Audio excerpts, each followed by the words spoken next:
clarified at our last meeting that we don't need a quorum to start, but just as a courtesy for everybody joining, let's just give it one more minute.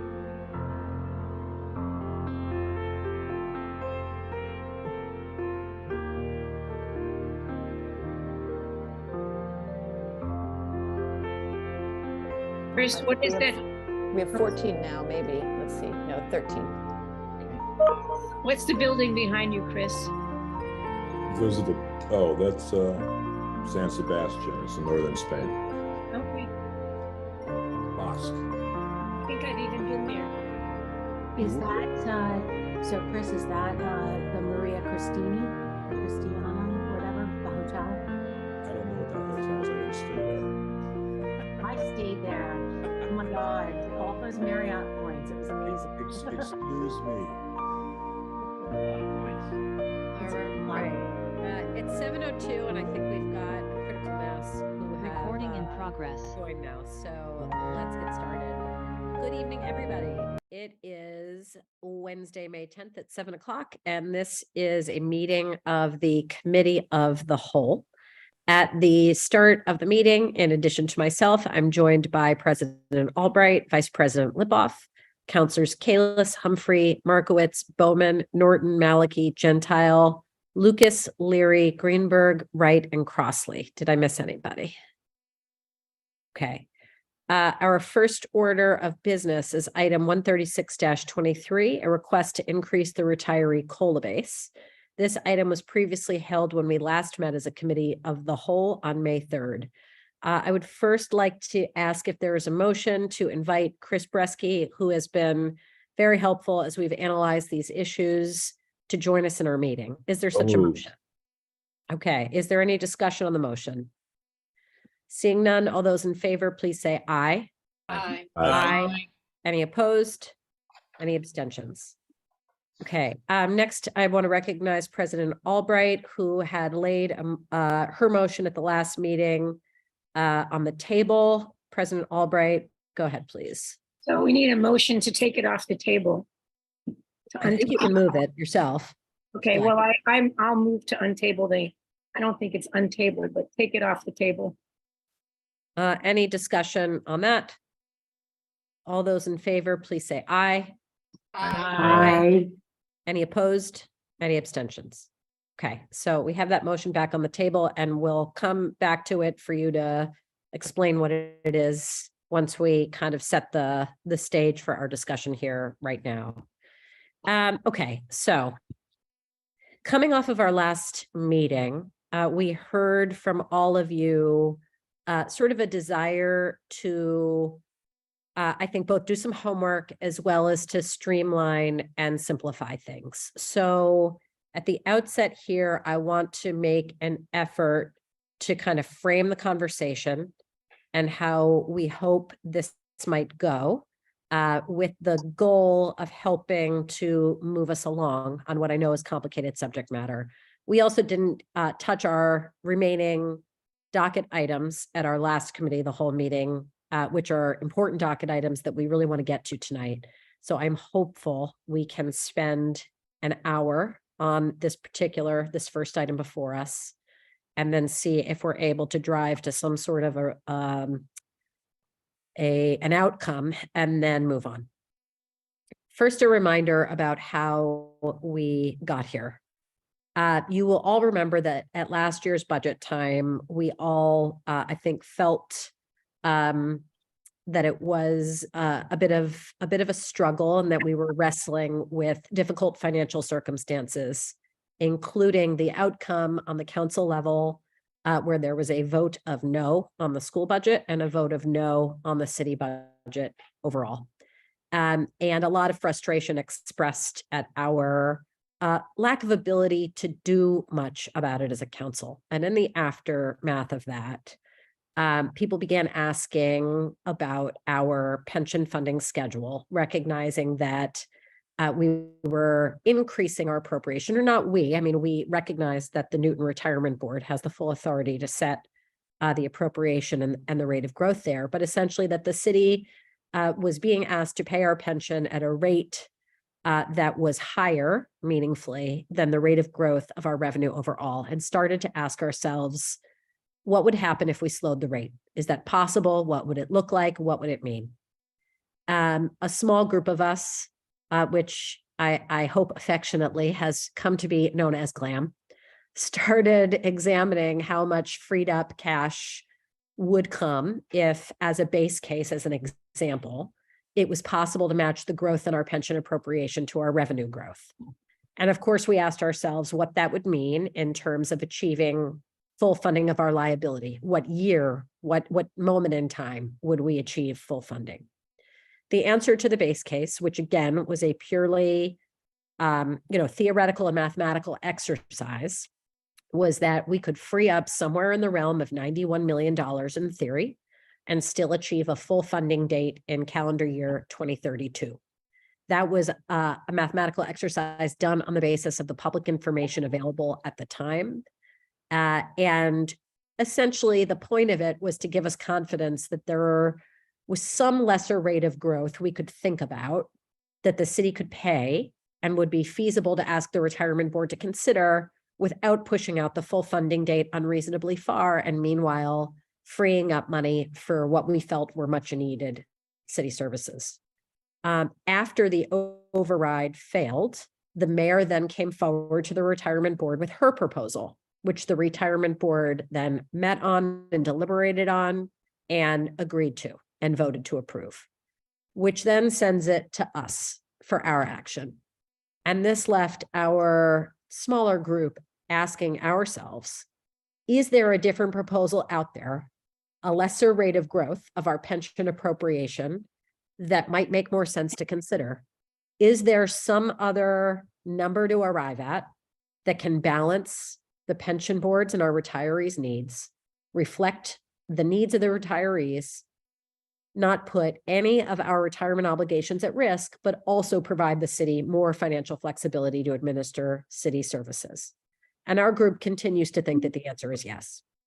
So I want to address the additional homework assignments that I think you all gave us at our last meeting. One thing you asked us was to discuss Medicare Part B with the mayor. We met with the mayor and her team regarding Medicare Part B. We have no control over Medicare Part B as a council. Only the mayor has control over it. And she has been clear that a negotiation on this point is not possible. Please also understand that a point that was made in that meeting is that reinstating Medicare Part B would also mean reinstating Medicare Part B to the school budget. This would mean that the school department would be placed in a position to have to announce a further reduction of services to the schools this fiscal year, which in other words means laying off more teachers and increased class size in the elementary and middle school levels. So that is to say that we fully understand, respect, care about, and get why others care about Medicare Part B and why it is important to our retirees. But it is a separate and distinct issue than what we have before us with respect to the COLA base, and the pension funding schedule. We were also asked to get in a room and figure out if a compromise could be made with all the parties involved in the moving parts of our COLA base, our pension funding schedule, Medicare Part B. And I just want to make sure everybody understands that the conclusion of that is that the only possible avenue to achieving a compromise is through the official actions of this body today. The retirement board chair stated at our last meeting, we can act and they will open-mindedly consider whatever we have to say and then reply. And the mayor has been clear that the plan that she proposed is the plan that she is interested in supporting. We did speak with Kathy Riley and we asked her to model out a few different scenarios. Some of the things that we were interested in were too complex to be analyzed with enough time and resources available to us.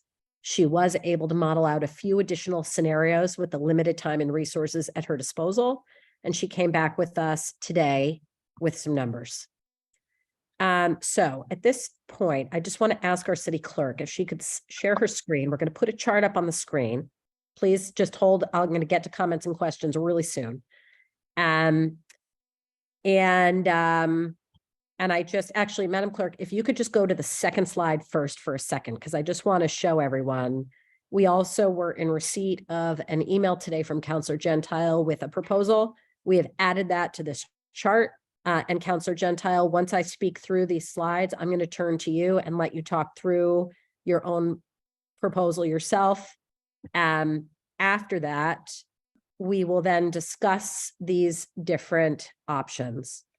The attempt here was to put something together with some clear possibilities that are in the, perhaps in the realm of possible for us to debate and try to arrive at a particular conclusion of this body of what we want to recommend to the retirement board. As we were putting it together, the discussion I was trying to frame in my mind is similar to, for example, when we have the tax classification hearing and we have a bunch of options before us and we look at each one and we discuss the pros and cons of each one, and then we arrive at which one makes sense to us. We said at our last meeting, and it's true, that there's an infinite number of possibilities of ways that you could approach this discussion. This is an attempt to streamline to what our small group thinks is in the realm of a reasonable solution to propose to the retirement board for our debate and hopefully ultimately a recommendation. Madam Clerk, if you could go back to the first slide, then I'm going to walk through these. When I get to the last column of slide 2, Councillor Gentile, if you'd like, I'm going to recognize you to talk about what that is. And then I see we've already got some hands up. We will get right into our discussion. So what is this first slide? This is a comparison of the plan that the retirement board voted to approve, which is the plan that the mayor proposed to them, versus what we're calling the status quo. In other words, what we are doing today. The first column shows you the rate of funding growth. What does that mean? It means that each year the retirement board gives the city a number, a cash number, that we need to pay into our unfunded pension liability. And right now, each year, that number grows at the rate of 9.6%. The retirement board voted plan, and the mayor's proposal is to reduce that rate of growth to 6.6%. The second row talks about the COLA base. Right now, the COLA base for our retirees is they get a COLA on the first $12,000 of their pension. The retirement board voted plan raises that base to $13,000 in fiscal year 24, $14,000 in fiscal year 25, $15,000 in fiscal year 26. The next row shows you what date we are modeled. And again, these are models. They're based on lots of assumptions. We are not able to predict the future. So this is the best that we can get to with math and modeling and assumptions. The status quo date under our plan was August 1st, 2030. Under the retirement board voted plan, the full funding date will be August 1st, 2031. The next column, or the next row, talks about the cash freed up through fiscal 2030. What does that mean? It means that under the status quo, we are paying cash into the retirement system at a rate of 9.6% a year.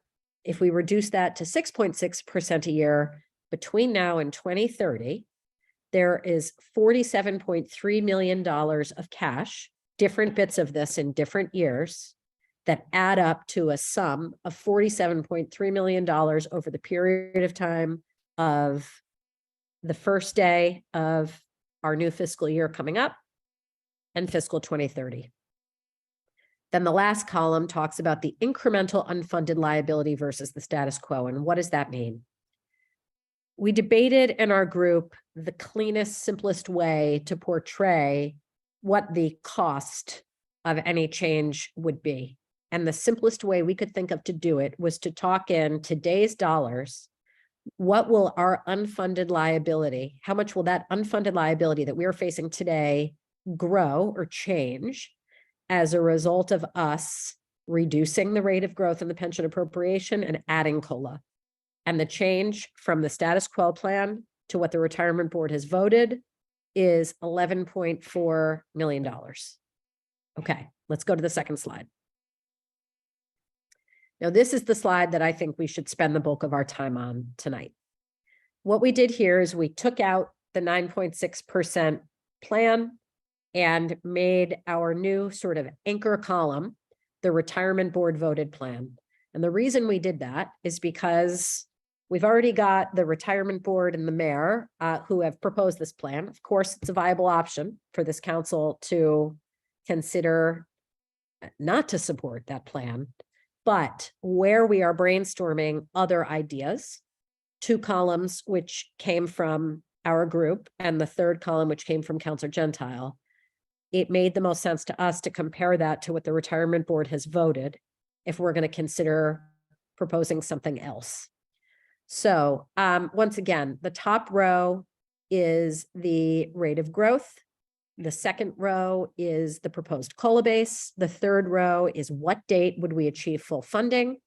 The fourth row speaks to the amount of freed up cash as compared to the retirement board's voted plan. The next column speaks to what happens to the size of our unfunded liability. And the final column speaks to what happens to Medicare Part B, which again, I think we're muddying the waters by going there too much, but I do want to respect that Councilor Gentile's plan speaks to this, and that is why this row is there. So now let's look at the columns. The left-hand column I've already gone over. That's the retirement board's voted plan. That gives us a rate of growth of 6.6% a year.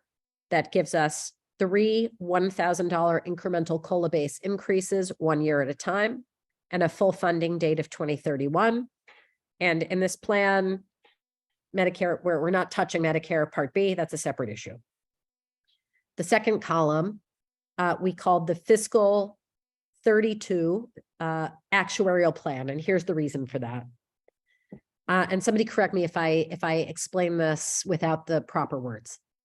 When the retirement board was evaluating the mayor's proposal, which was to increase the COLA base incrementally by the $1,000 a year and to reduce the funding schedule, the actuary was essentially asked to solve for what the rate of growth would need to be to achieve these parameters and still have a full funding date of August 1st, 2031, which is, of course, as we know, in fiscal year 32, but happens with a payment that we make on August 1st, 2031.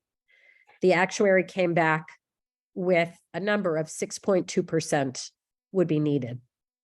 At that point, the retirement board deliberated and decided that they preferred the 6.6% rate because that provided a cushion should investments and their returns not work out favorably. We thought putting the 6.2% rate back on the table made sense. And the debate there is there a cushion that we need to have? Is that cushion an unnecessary, too conservative approach? The model full funding date, as you can see, is the exact same in both of those scenarios, August 1st, 2031.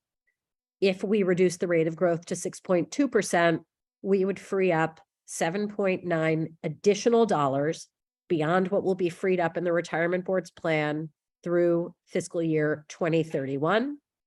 And the incremental unfunded liability versus the Newton Retirement Board's voted plan is 0 because we are adding the same amount to COLA. We are ending our funding at the exact same time. And therefore, there's not a change in what that unfunded liability looks like. Then we said to ourselves, okay, what if we wanted to free up more cash? What would, to sort of compensate for that, add another year of COLA to the base, add another year of COLA base increase for our retirees. And that gets you to the third column, the fiscal year 33 plan with incremental COLA. We said, what if the rate of growth is 5.5% and we added one more $1,000 increment to the COLA base? You can see that in rows 1 and 2. What happens? And Kathy Riley came back to us, the actuary, to say we would arrive at a full funding date of August 1st, 2032.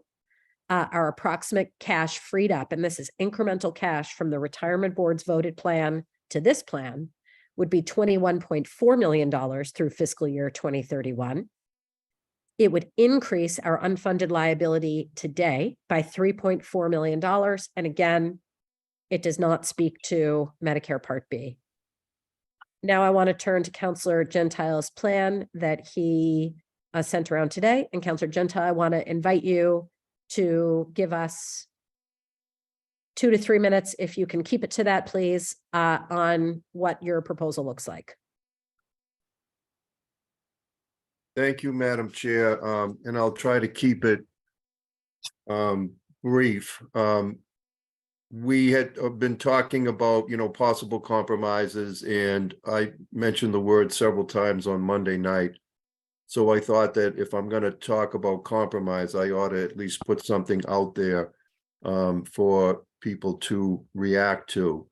In addition to the new schedule, I did do a short text just to explain, and as far as the status quo plan, I'm past that. I'm not even comparing anything to that, because I might like staying the status quo, but it's clear to me that the strong majority of my colleagues want to see a reduced rate of increase.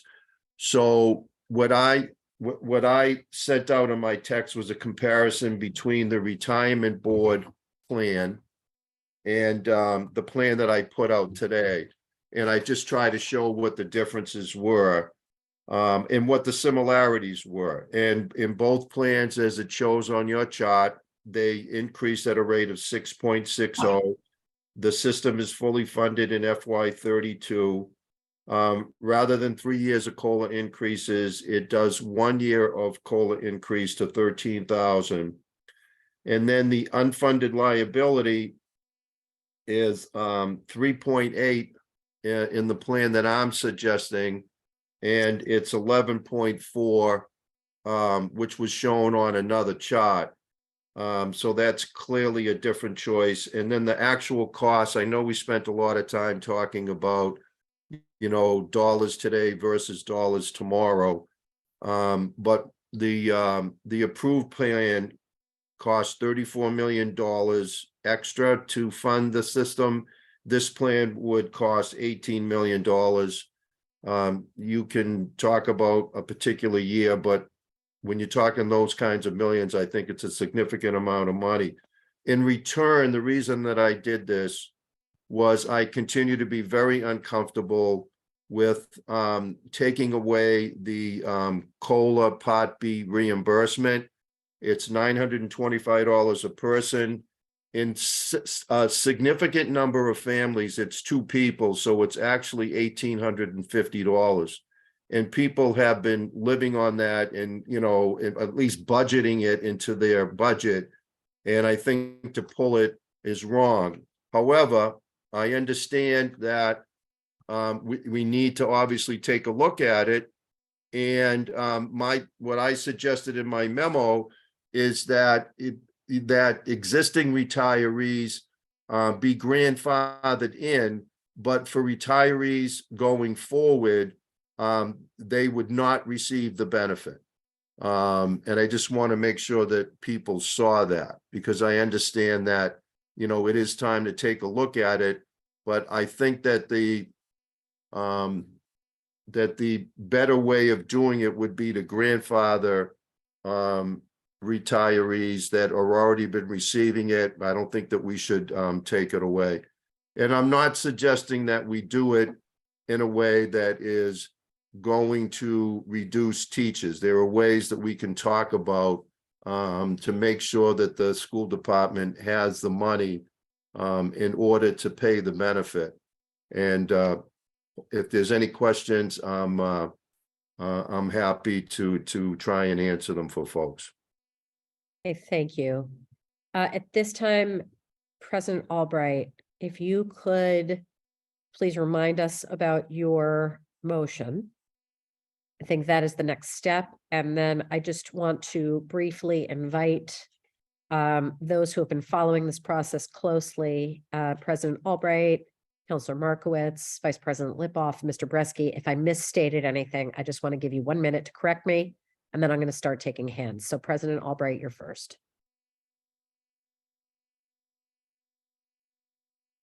Unmute. Sorry, Kathy Riley is here, and I saw a few others in the attendees that probably should be promoted.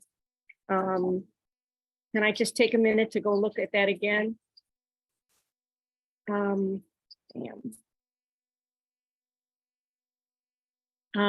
Kathy Riley and also Tony Legalbo, who's the vice chair of the retirement board, is here because Tom could not be here. So and Steve Curley.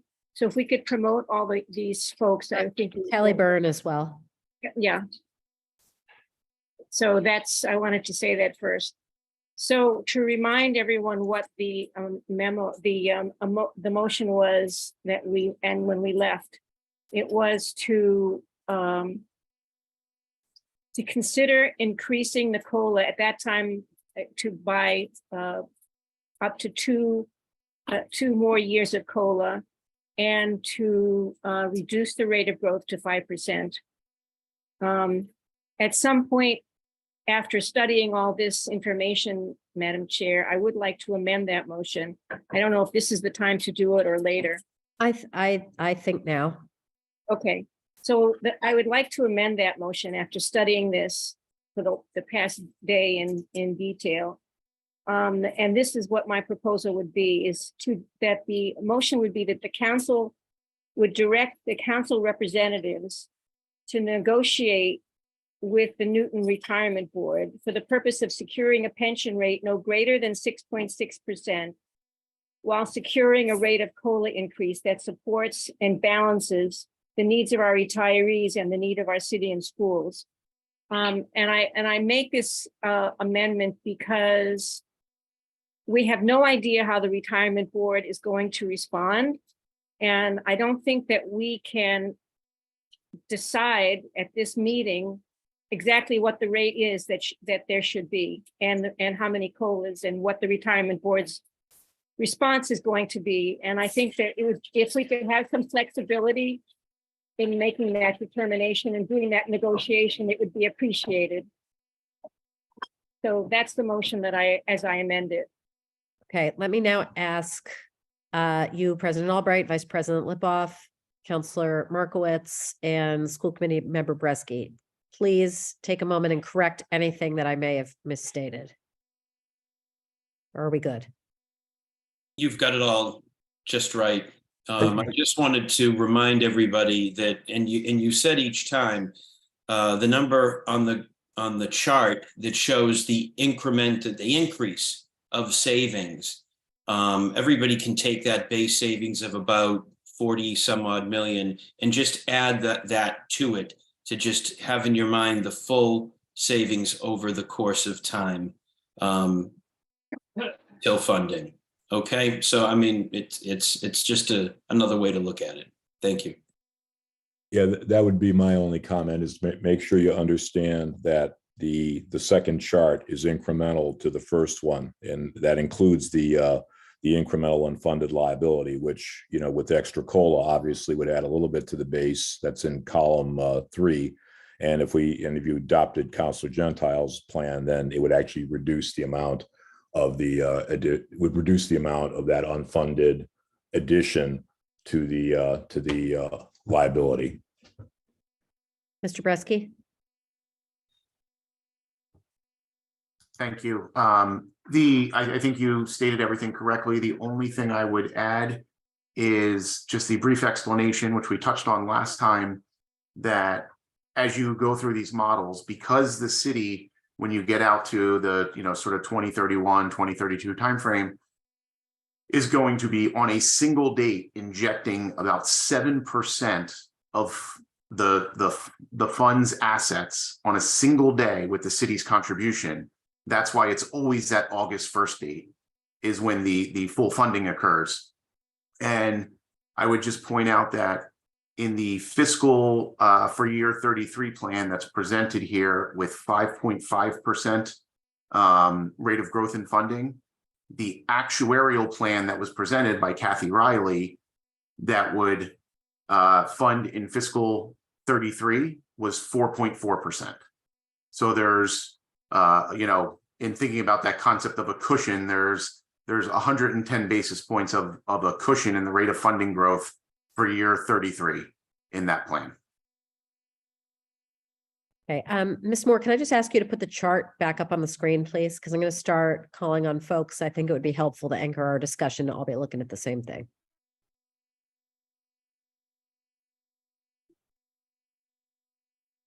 Okay, Counselor Downs, followed by Counselor Humphrey. Thank you, Chair. I have some more general questions, but also some clarifying. So the 47 million in the first chart freed up through fiscal 2030. In the second chart, again, that shifts a year and it becomes with 5.5%, 21.4 million. Can you just explain that discrepancy, or can someone explain that? I mean, is this over this time? Is this annual? And why do we have two different numbers here? Mr. Bresky, can I call on you to explain that? Chair, it's exactly what I just said. That 20-something has to be added onto the 47. That's the total savings based on that lower rate. So take the 47.3 and add that incremental number. Can we go to the second screen, please? So if we go to 6.2, it's 47 million plus the 7.9. And if you go to 5.5, we're freeing up 58.4 million as compared to the 47, which is the 6.6. Is everybody clear about that now? Yes, thank you. That makes it a lot clearer. Thank you. This is cumulative, and it's cumulative with the second chart adding that on. That's helpful. Then the question for the GLAM. Am I right in assuming that you have been talking as you're doing these very complex calculations, that you are talking with people like Ms. Lemieux or COO Yo about why their preference has been for a higher number rather than going down to the numbers that you're proposing? Have you gotten those answers? Have we had a conversation about those? Who wants to answer that? I think that especially based on some of the material that Ms. Lemieux sent to us this afternoon, I think that the concern, now Ms. Lemieux, you can speak for yourself, but I think the concern of the mayor is that going below 6.6% would put our Moody's AAA bond rating in jeopardy. Am I right about that, Ms. Lemieux? I don't think Ms. Lemieux has been promoted, so why don't I we? saw her there. I have been. Thank you. I haven't. have been promoted. And Councillor Albright, you are absolutely correct. Our tremendous concern, we understand how much work everyone has done on this. Our concern is for our bond rating, which is why I put the information that I did in the package that I sent out to you today. Okay, and that is online because I don't believe I saw that even in my email. So can we be sure that everyone got that? Yeah, it was sent to the city council around 4 o'clock, I believe. And the email came from Carol Moore. Okay, I have a final. Yeah, that's your. Oh, yeah, that's it. Okay, that's what I didn't, I assumed it was the agenda, so I haven't had a look at that yet. So that was going to be my next question, because in listening to the discussion at the school committee, it seemed to me that there was, this other large debt that we owe, and that there's an issue with the credit rating.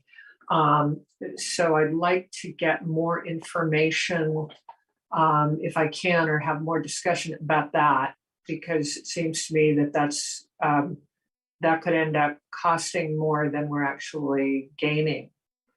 The interest rate on our many bonds is if that goes up by I don't know by how much, but I mean it could end up in the millions and millions of dollars. So it would be nice to have those numbers, and I will have another look at, well, the rest of you are asking questions at that information, but that is, well, I'd love to find a way to make our budget more sustainable and free up money for schools. I really don't want to put us in a position where we're paying more in interest instead of paying down our obligations to our retirees, and end up with basically the same amount of money or less to be using. So that's my concern, and I will cede the floor. Thank you. Thank you. Counselor Downs, as you can imagine, that's a question that we've asked a lot, both in terms of, what has to happen, first of all, for us to be downgraded. And second of all, I know this is a controversial thing to even say out loud, but if we were to be downgraded, what does that actually mean? And what would that actually cost us? We've certainly been given a point of view from Ms. Lemieux, and I will again let her speak for herself. We've also been given counterpoint of views about what that would really cost at much, much sort of lower, at a much less alarming type of an answer. So, Ms. Lemieux, if you want to speak to that for a second, go ahead. Mr. Bresky, if you want to, I'm also going to give you a second to speak to it, and then we'll go on to Counselor Humphrey. Can I interject a question to that too?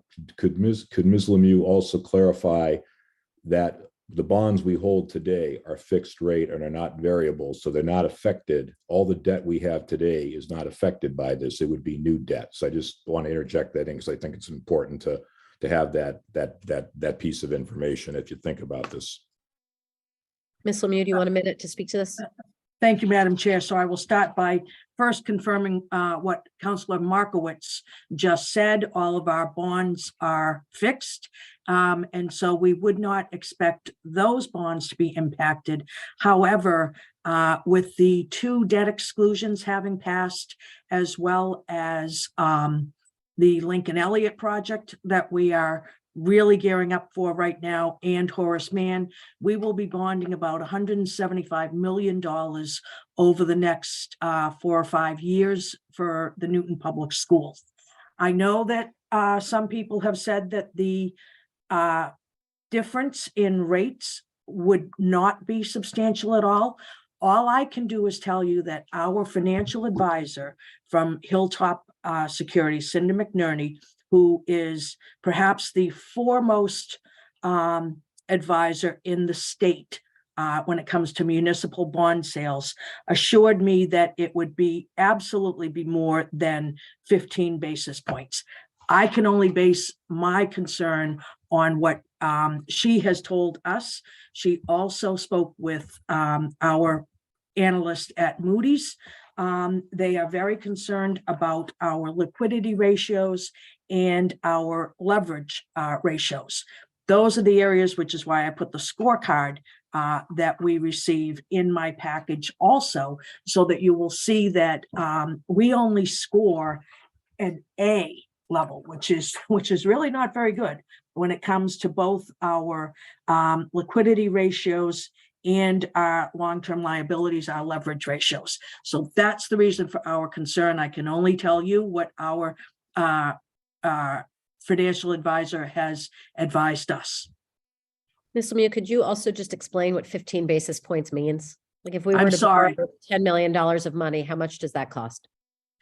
I will calculate that in a minute for you, but it would be an extra 0.15 is what people are saying. What I'm saying to you is that she believes it would be higher. What it would be, I don't know that anybody knows that answer, to be very honest. But I will run that calculation. I know I've done it several times before, but I don't want to overstate it. So if you give me a minute, I will give you at least what in my opinion, what the answer would be. Thank you. Mr. Bresky, I want to give you a second to speak to this if you'd like. Well, can we also define liquidity and leverage for those of us who aren't So finance? leverage refers to borrowing, in other words, debt. How much debt do we have? Liquidity refers to how available your cash is.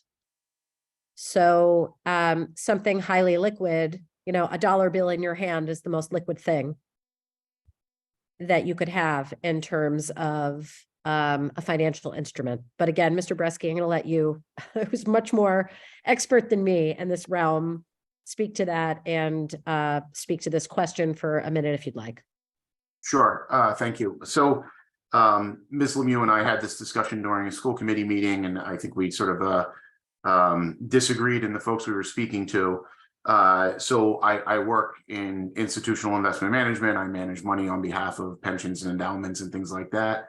I do not invest in municipal securities, but in speaking to a couple different folks who do invest in municipal securities, specifically Massachusetts and Newton, who work at very large money managers in Boston that I'm sure you all know the names of. I've gotten quotes from those folks that Newton being a AA plus rated entity versus a AAA rated entity might be as low as 2 basis points, in contrast to the in excess of 15 basis points that Ms. Lemieux spoke of. The national, if you look at an index of municipalities across the country, the difference between AA and AAA has averaged about 10 to 15 basis points. What I have, my understanding is the, a Metro West community like Newton would be far less than that. So to put that in context, and let's say 10 basis points, just to throw that out there, and that number was put forth by someone. And let's take Ms. Lemieux's $175 million of bonding that's coming up. A 10 basis point difference in funding rates would be $175,000 per year in incremental funding. Can you also address the question about what does liquidity mean and what does leverage mean? Sure, yes. So leverage is, it's not just the quantum of debt, but it's the quantum of debt relative to your revenues, relative to the money that Newton brings in. So it's a ratio. It's not just one single number. It's the amount of debt you have over the amount of income, let's call it, or revenue you have. Liquidity, I mean, I think you basically described in the sense of how available is our financial resources relative to meet our needs in the relative near term. So it's the leverage thinks a little longer term, liquidity thinks a little nearer term. Okay, thank you. Ms. Lemieux, do you want to speak again briefly? Then I'm going to go to Council. Thank you, Madam Chair, if I may. And if I could just put my 2 cents in on liquidity and leverage. Liquidity is what we have in reserve. So they add up our rainy day fund. They add up all of our different reserve funds, free cash, other funds that we have. That's specifically what liquidity is when it comes to how Moody's rates us. Leverage is our debt ratios. And so our long-term liabilities, the longer we push them out, the worse our leverage or debt ratios become. And so that's what that specifically is referring to. And just so any calculations I have done certainly assume that we are probably talking about 0.25% in interest, not 0.02. Obviously, Mr. Bresky and I disagree on that, but as I said, I am following the advice of our highly regarded financial advisor. That would mean the difference of about 1/4 of a point is the difference of about $10 million over the life of the bond, Over the life of what bond? of $175 million worth of bonds, So when you're talking about the life of that, is that over 30 years? 30 years. Yeah. And break that down per year? Because I want to make sure we're talking apples to apples. Per with- year, so it's 25,000 per year, so 300,000, I'm sorry, 25,000 a month, so 300,000 a year. Okay, Counselor Humphrey, then Kalis. Thank you, Madam Chair. So, yeah, that was a good illustration there that we are talking actually about a relatively small amount of money over a longer period, but also I'm not sure that the materials we were sent today necessarily support the conclusion that we're at such a grave risk here. In fact, the chart of the other peer communities that also have Moody's AAA ratings around us, it looks like most of them are taking their foot off the gas as they get into a closer and closer position of toward fully funding. We seem to have a pretty high rate there, and it would be not too high or too low if it were to go down to 6.6, I guess. So it wouldn't be totally out of left field, but I wanted to clarify a couple things, especially in light of Council President Albright's motion, just so I understand. So was the retirement board's revision that they had sent over so far to the contribution growth rate, was that in fact was that in fact permanent, or was it just for 1 year? Because obviously these charts are assuming that it was permanent, but I wanted to be absolutely clear on that. You mean with respect to a reduction to 6.6% from 9.6%? Yes, was that in Permanent. fact permanent? Okay. I just wanted to make sure that there was no chance that that was a miscommunication or anything. It has certainly been suggested that the council has no role on this and aren't the quote decision makers. I would disagree with that. We're being asked to approve something, approve a change. I think it is appropriate to involve us. I appreciate the work that's gone into this for that reason. And I think it's everyone has their role in the process, but I think it's been a little bit odd to just sort of hand us something and say, well, this is what was decided without you and you don't get a say in it. Because I think that it was fair to ask us for our thoughts on coming to a agreed upon number. I'm not quite sure I follow still why we're talking 6.6% in the motion that we just heard from Council President Albright. So I don't know if she wanted to clarify that. I mean, we still have a buffer in the sense of being not at the end of the timetable to fill this obligation, but also why was it 6.6% as opposed to 6.2 or some of the other numbers that we had heard? So Counselor Humphrey, the motion says not higher than 6.6 with says somewhere between 6.6 is 5 and 5.5. It was hard to figure out how to say that, but so it just said not higher than 6.6. Well, But these are the options that we've been looking at, that are ones that are in this chart. okay. Respectfully, I would suggest maybe continuing to reword that just because it is 6.6 that's on the table right now.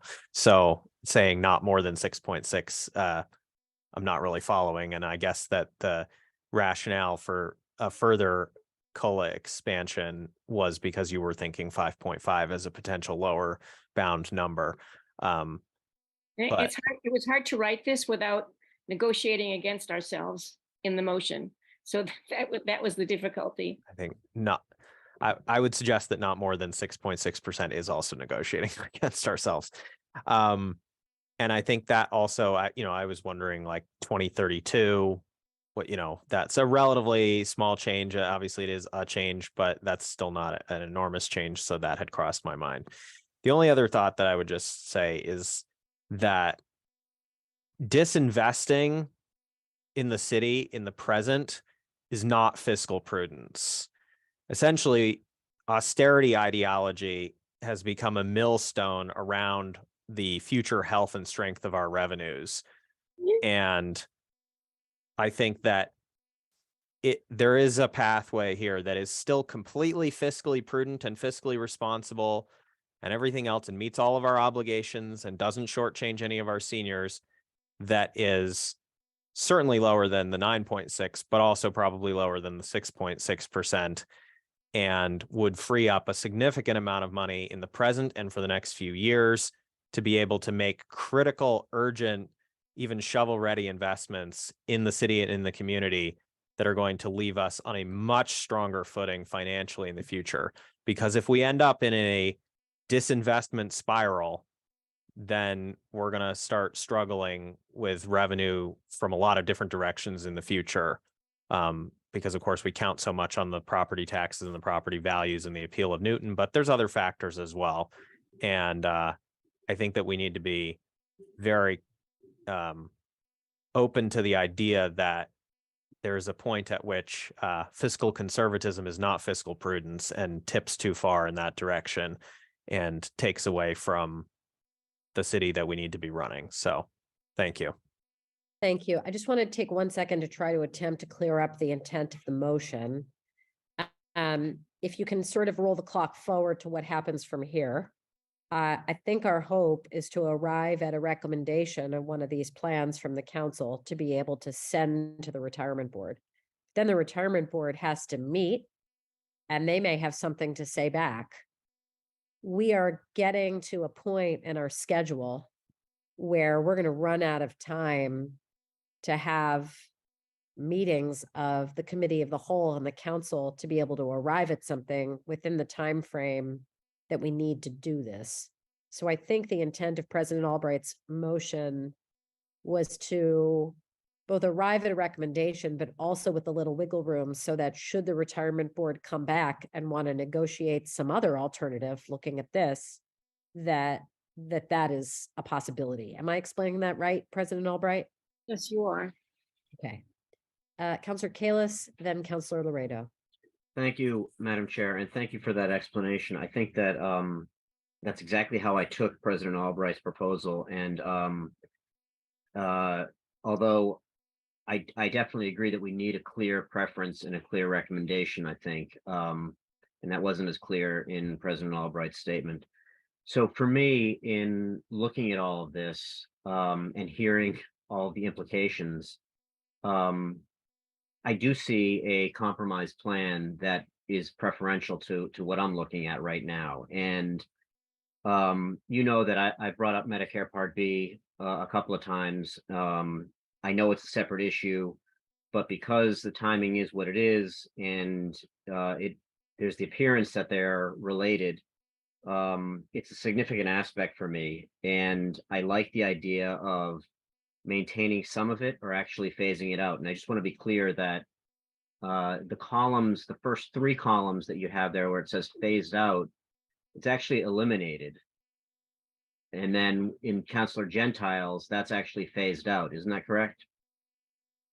Well, phased out means that the mayor's announcement was to reduce the reimbursement by 50% this fiscal year and then eliminate it in the second fiscal year. I'll let Councillor Gentile speak to his own, but I understood it to mean that the reimbursement would stay in full for current retirees and drop off for new retirees. Councillor Gentile, is that accurate? That is accurate, that all current retirees would be grandfathered in at the benefit that they're receiving, but new retirees would not be entitled to any Part B reimbursement. Okay, so that's helpful. That is something that I think is a lot fairer than the mayor's proposal. So to me, on the other hand, Councillor Gentile's plan doesn't free up the cash that we need for our schools and municipal operations that I think are required and that we need. So that is an issue. David, can we clarify that? Because that's why my hand is back up, was on ahead, that very clarify it. point. Go ahead. I believe that both plans free up the same amount of money. If you look at the funding schedule, they're exactly the same. You know, the light brown and the yellow, or columns 1, 2, 3, and 4. I just was looking at it and they require the same dollar amount. So I would assume it's the same $47 million in savings, but maybe Steve Curley could, because Steve helped me with it, could clarify that, because it's an important point. Yeah. And that's what's represented on this chart. Well, and that's, once again, let me explain, and we kind of blew it here in one sense, is that this chart should have said, it should have had the 47 million instead of 0 in that column, and the column should have said what is freed up, and that's 47 million, and the column to the left is 47 plus 21.4. Okay. Okay, so Council Gentiles does free up the same amount of money as the mayor's plan, correct, Councilor Grossman? Okay. Then let me just continue that. I get that. I understand that now. And I appreciate that.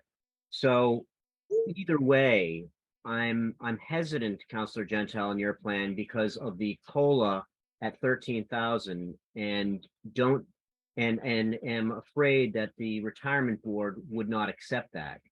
Where I'm leading to is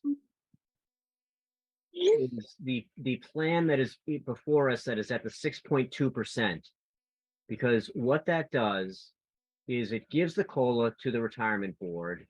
It frees up some more cash, and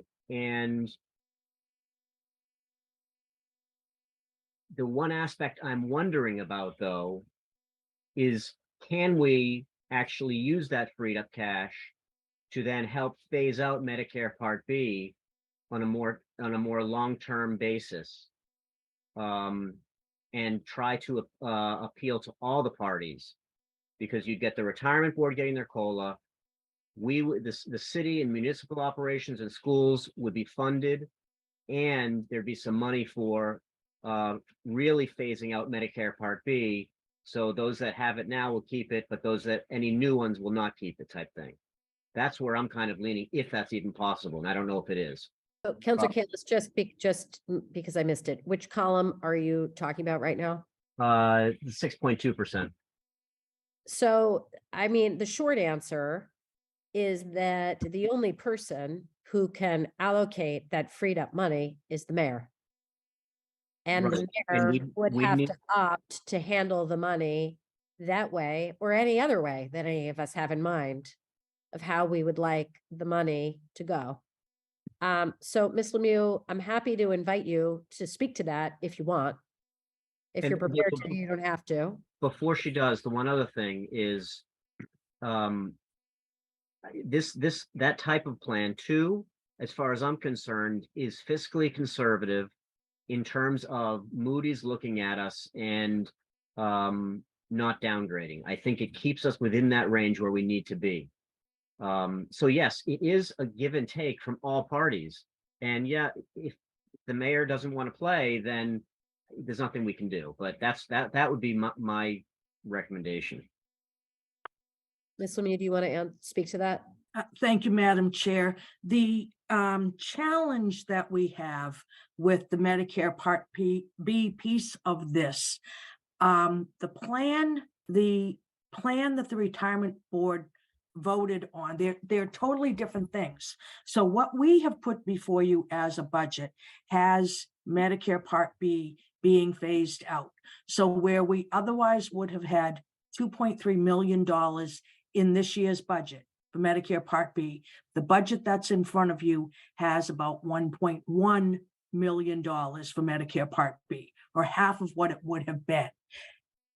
If we were to change that and continue the Medicare Part B at the full rate that it is now for all of the people who are currently receiving it, we would need to add that $1.1 to $1.2 million back into this current budget. The savings all accrues or happens really, we true up the money that we're saving in the last year that we're setting aside our funds. So our funding schedule would be the same under the first column and Counselor Gentile's column. The funding schedules would be the same. The difference is under Counselor Gentile's plan, we would need an extra 1.1 million this year and have 2 million more, which would probably go down by about $150,000 a year or so. We know over time, we typically lose about 90 retirees a year. However, they're typically replaced with almost the same number of people who are retiring. So if we weren't adding the new retirees on, you would see a decline that is probably in the $150,000 a year range. But we're not really talking about apples and apples. And Maureen, so that takes... I'm not talking about Councilor Gentile's plan. I'm talking about the 6.2% column. So the 6.2% column definitely frees up money. But again, it doesn't happen until, well, that one does, because that's at 6.2%. That's right.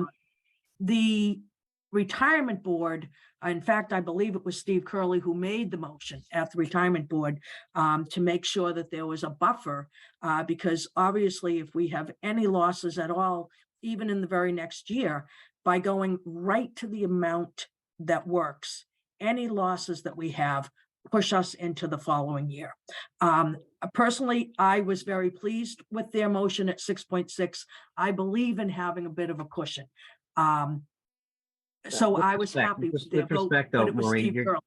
You're getting a little bit off topic. I mean, the question here is, I'm trying to recommend that 6.2% plan as a way of also phasing out in a slower way, because there'll be more cash freed up, the Medicare B. That's the question to you. Okay, and I do not believe that the mayor intends to do that. Councilor Kalis, can I'm happy to come back to you. I just am mindful of the fact that we're now past the hour and I've got a bunch more hands. So I want to let some other people weigh in, absorb the response you just got, and I'm happy to come back to you. All Okay. right. Councilor Laredo, then Kelly. Thank you, Madam Chair. So let me start with a couple of observations at either end of the process, and then I want to comment on where I think we ought to go. So number one, I just have to express my disappointment that we're here in the first place. And I say that because I think had the administration talked to the leadership of the city council beforehand, we might have been able to work through some compromises that would have avoided us doing this in a very precipitous way in the midst of our budget deliberations. Number two, I think it's also very unfortunate that the Medicare Part B reimbursement change was announced after the retirement board voted on its plan. Councilor Kalis is right, and I think Councilor Gentile is right in that money is money. And if you're a retiree and you've been depending on $900 or $1,800 a year every year for 20 years, that's your expectation. And to then just phase it out and under the guise of, well, you're really going to be saving some money, at least in year one, on health insurance premiums. There's no guarantee that that savings is going to be there year 2, year 3, year 4, or year 5, but you've lost your money. Number two, at the other end, I think President Albright's motion is right on target. I view this very much like a school committee engaged in contract negotiations. The committee never engages as a complete committee in any kind of negotiation. It's not very feasible to have, in that case, 9 people involved. We have a very competent subset of folks, the president, the vice president, yourself, Councilor Grossman, Councilor Markowitz, ably assisted by school committee member Bresky. And I think once we give you your guidance, we should encourage you to have those negotiations And then, of course, subject to our final approval, much again, like the school committee does when it does negotiations. It comes back with a recommendation. So I think we ought to go that route. I don't understand, I appreciate Ms. Lemieux that the mayor says now that you believe she's not going to change her mind. But, that's part of negotiations, that you negotiate with another body within the city about how you all might get to the best place. So I'm going to urge you to suggest that some negotiation here is in order. I guess I come down at the end of the day between the fiscal year 33 and the fiscal year 32 actuarial plan, and really leave that to the discretion of the folks who are being charged with negotiating on our behalf. I can see the merits to each one. And finally, I have to say, I appreciate, Ms. Lemieux, that we get advice from someone you deem to be a respected advisor in the field. But Mr. Bresky's also getting advice from some highly respected people in the field who do exactly this type of work. At the very least, since we have a wealth of talent in this city, we ought to have these people talking to one another offline so we can share their observations. I am not in favor of seeing our bond rating go below AAA. I think that not only is that good fiscal policy, but there's a symbolic nature to it that we've had a AAA rating for many, many years. And I would not want to see us lose that. I think that sends important messages to not only the folks who are giving us money, but also to members of the public that we are being very prudent in how we oversee our finances. But Ms. Lemieux, I must say, it feels to me like you're being excessively cautious here. We are increasing, as I understand it, our rainy day fund. That's the recommendation. We're doing capital improvements that will improve the quality of our city assets. So it's not like we're just spending money when we're going out to bond. We're making the school buildings more valuable. We're making the senior center more valuable. So I don't believe it's as dire as you've predicted. I strongly support the motion. I would urge you to have discretion in the 5.5 to 6.2 range. I don't think the 6.6 range is necessary. I'll leave it at that. Thank you, Chair Grossman. Thank you. Councillor Kelly, then Bowman. Thank you so much, Madam Chair. I'm just going to speak as like a normal person. I am not a numbers guy. And I so much appreciate the work that your committee and the working group and school committee member Bresky have put into this. And I listened to it all. I think that City Council President Albright's suggestion that we think about this and postpone in order, not to postpone, but hold in order to have a greater collaborative experience is where I'm going to stand on this. There are so many participants, so many different bodies that are interested in this. Like many of the rest of you, I'm sure you're hearing from some of them, and I heard from the fire union today. I appreciate Councillor Gentiles bringing this forward, and that brings up part B to me too. Like, how do we not let the people who have already signed into this experience or benefit from this? I do want to support Councillor Albright's motion. I want us all to think about Part B and COLA and just take a little more time and think about it in terms that are not so numerical to the average person, but like what's to be gained, what's to be lost. And I just so much appreciate all of you who are willing to delve more into those details than some of us understand. And I want to move forward. We want the best for the city, and thank you so much.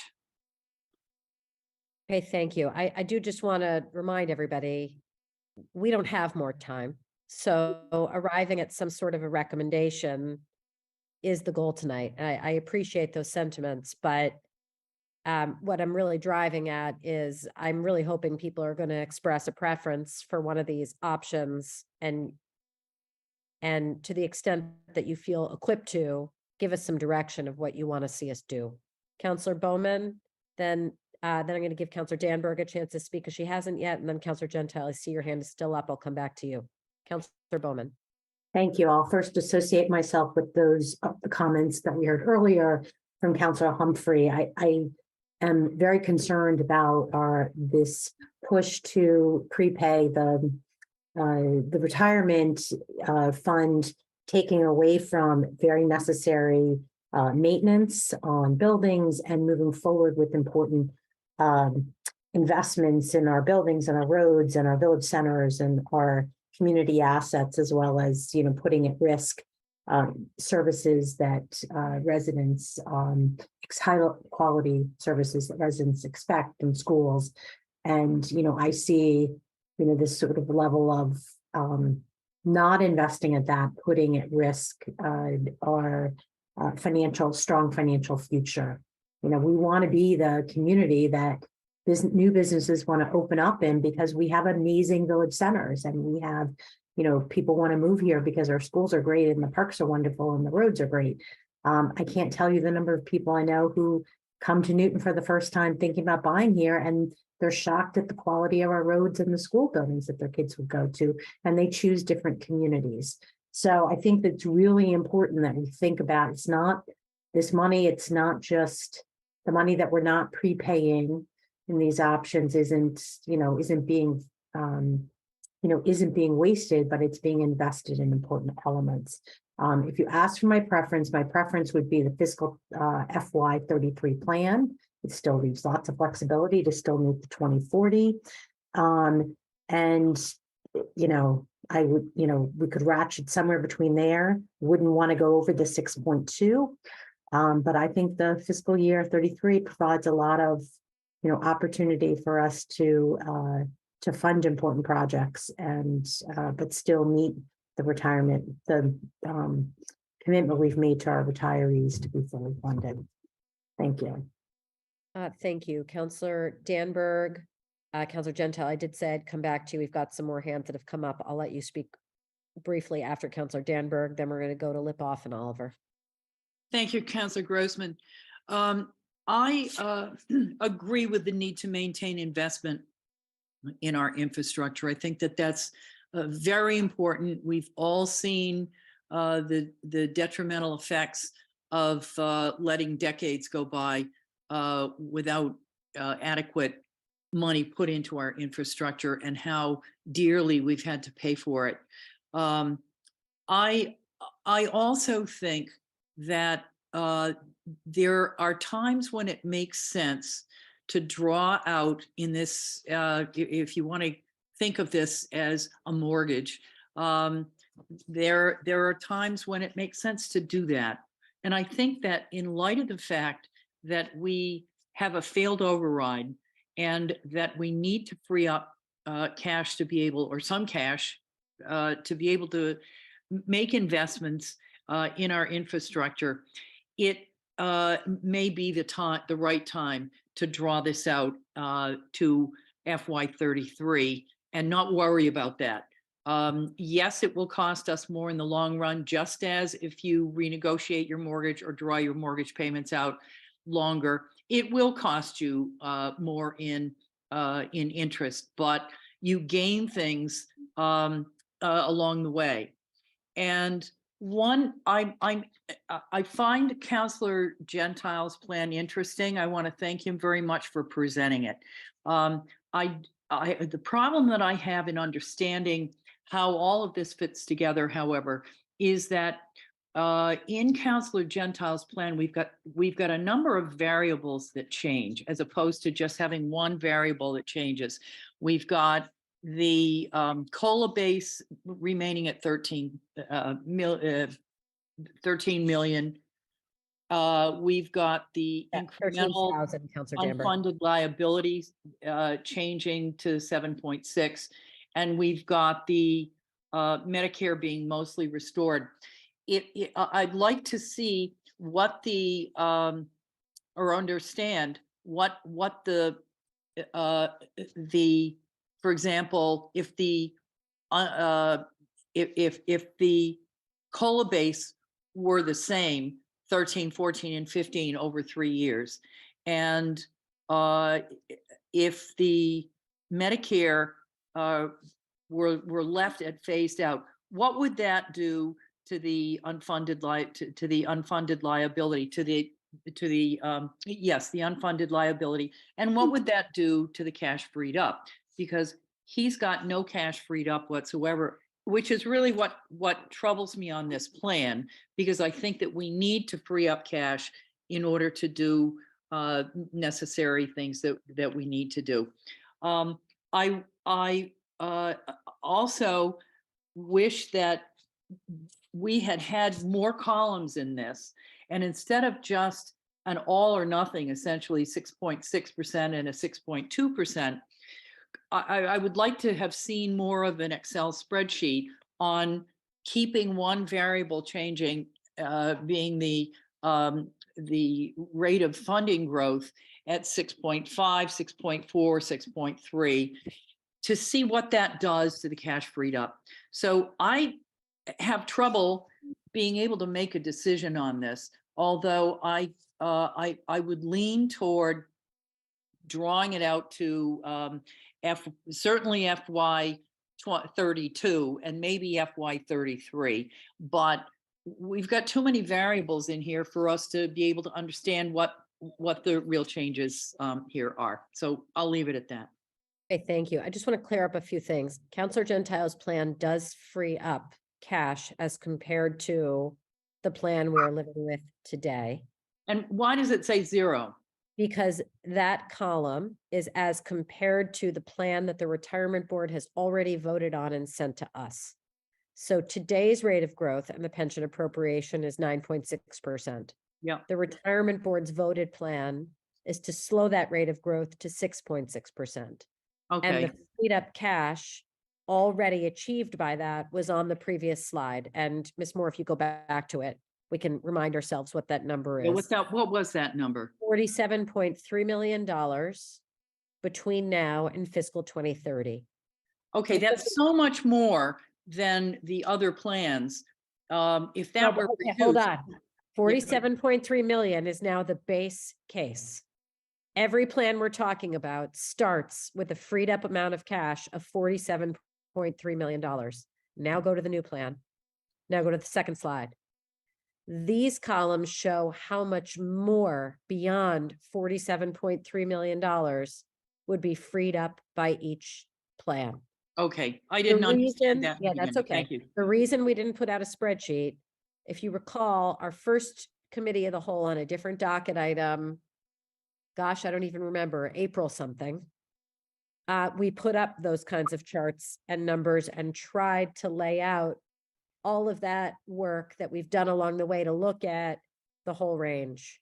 And then we attempted at our last meeting to share similar levels of data. And what we found is that it really overwhelmed and confused everybody.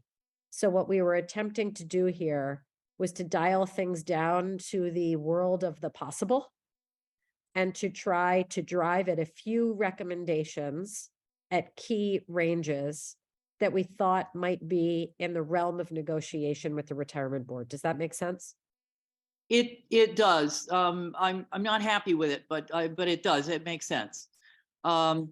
So as far as where I would stand on this, I think that I'm sorry to hear that the mayor would not negotiate if there were cash freed up on phasing out on a much longer term phase out of Plan B, because I agree with those who have said that this is going to greatly hurt people who are counting on that money and who live on that money. um, but I think I want to think about this a little bit more to see whether I would go with a 6.6 or a 6.2. The 6.2 would be, I think, preferable in my mindset right now. But I let me hear more before I make that decision. Thank you. Okay, a couple things. So I told Counselor Gentile he could have another minute if he wants. I want to respect that. I see we have our comptroller's hand up, so I want to let him speak as well. Counselor Gentile, if you could try to be as brief as possible, then I'm going to go to Mr. Curley, then we're going to continue on our hands.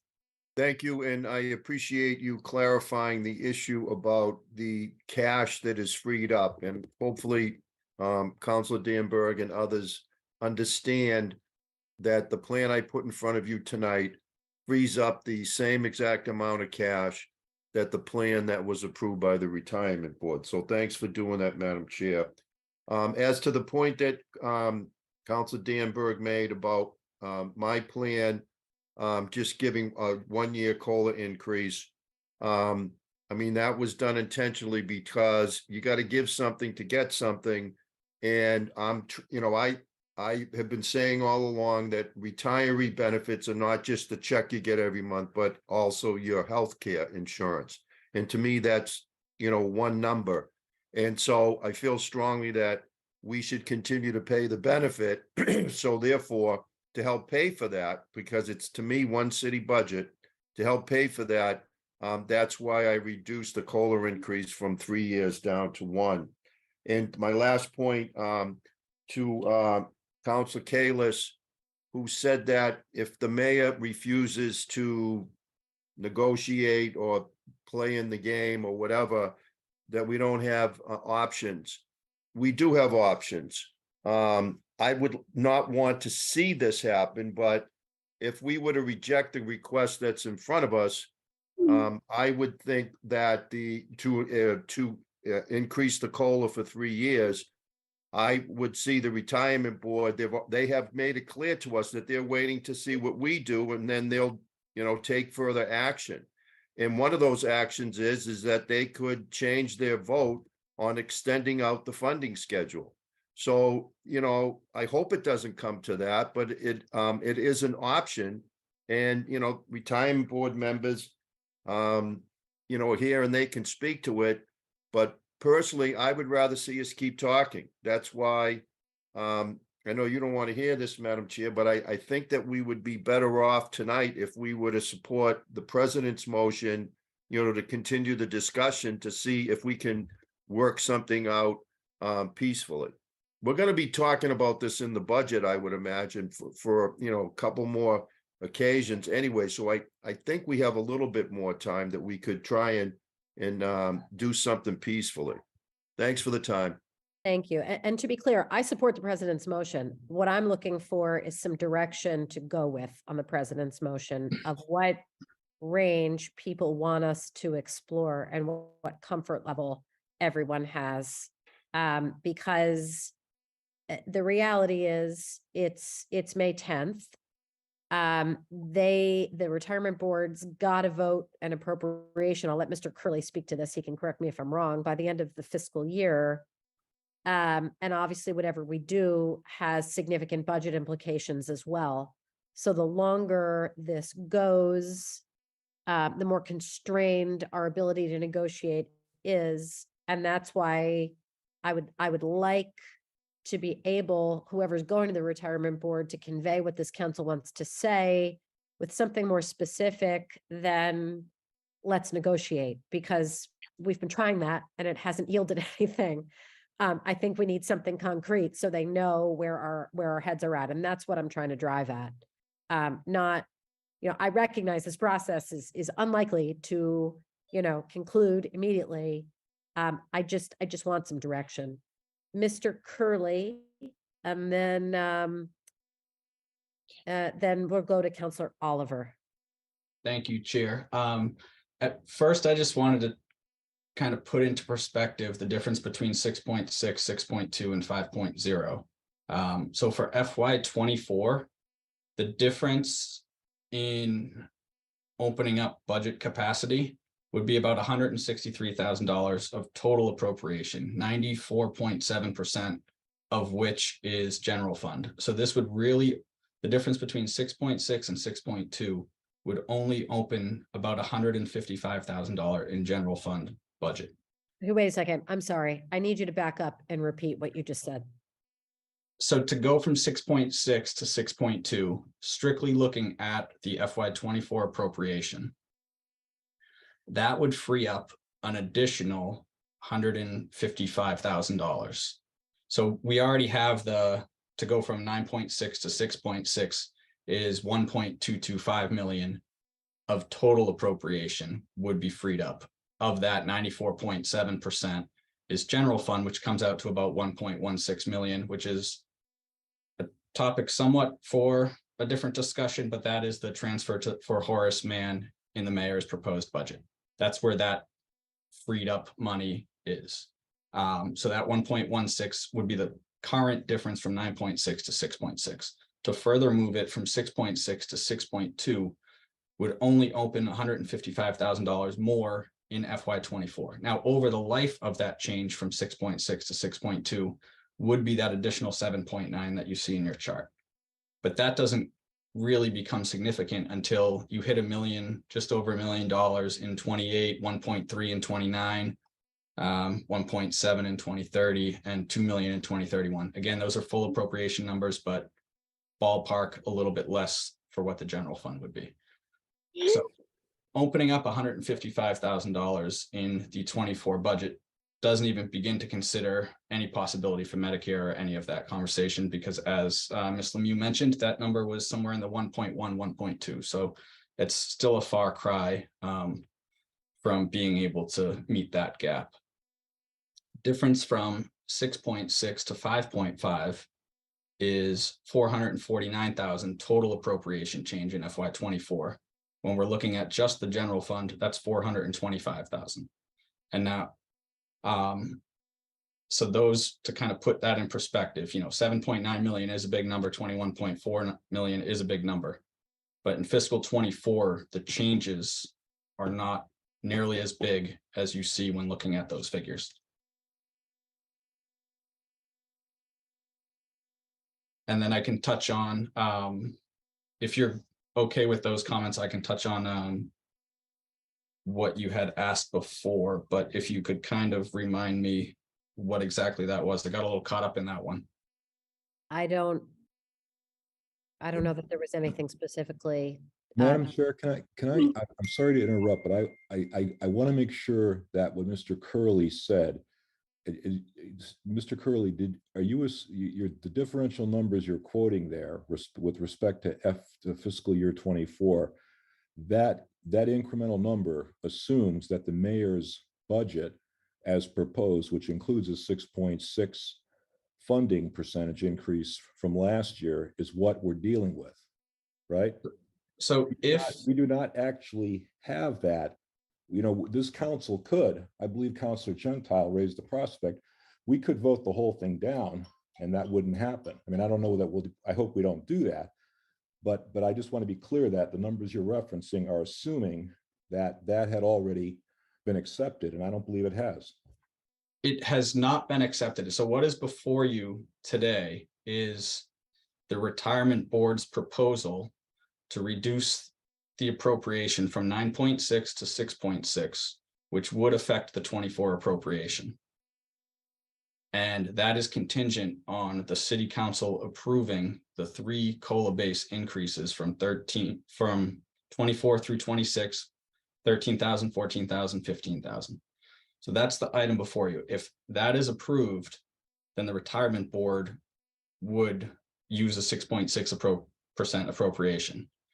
The mayor's proposed budget includes a 6.6% appropriation.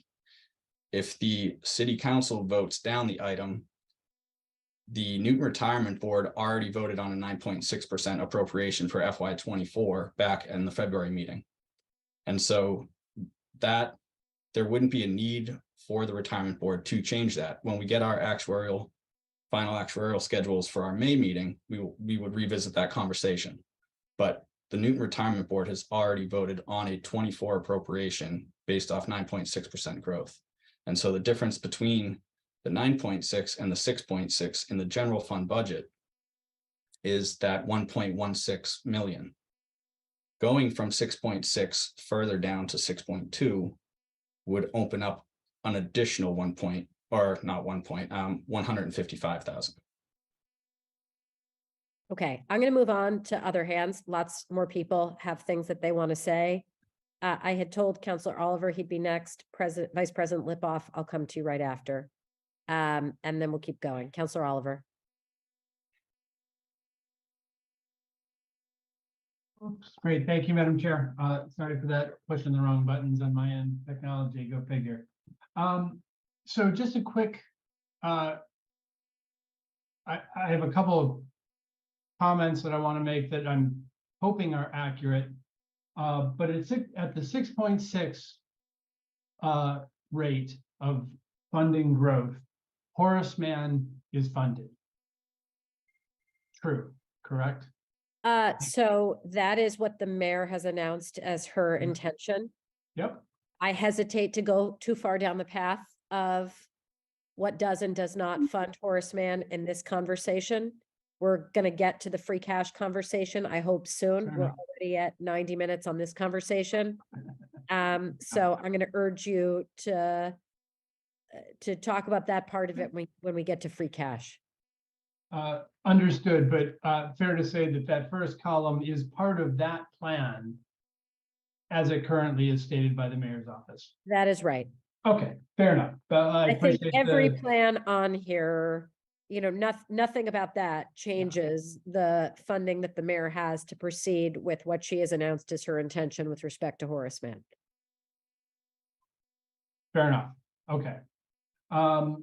The second, so I have two questions about the AAA bond rating. They may not be able to be answered here, but if we slip from AAA to AA, we heard the range between $175,000 and $300,000 of an increase on it, you know, on the bonds over the life of those bonds, in additional spending or additional cost of carrying those, you know, each year for 30 years.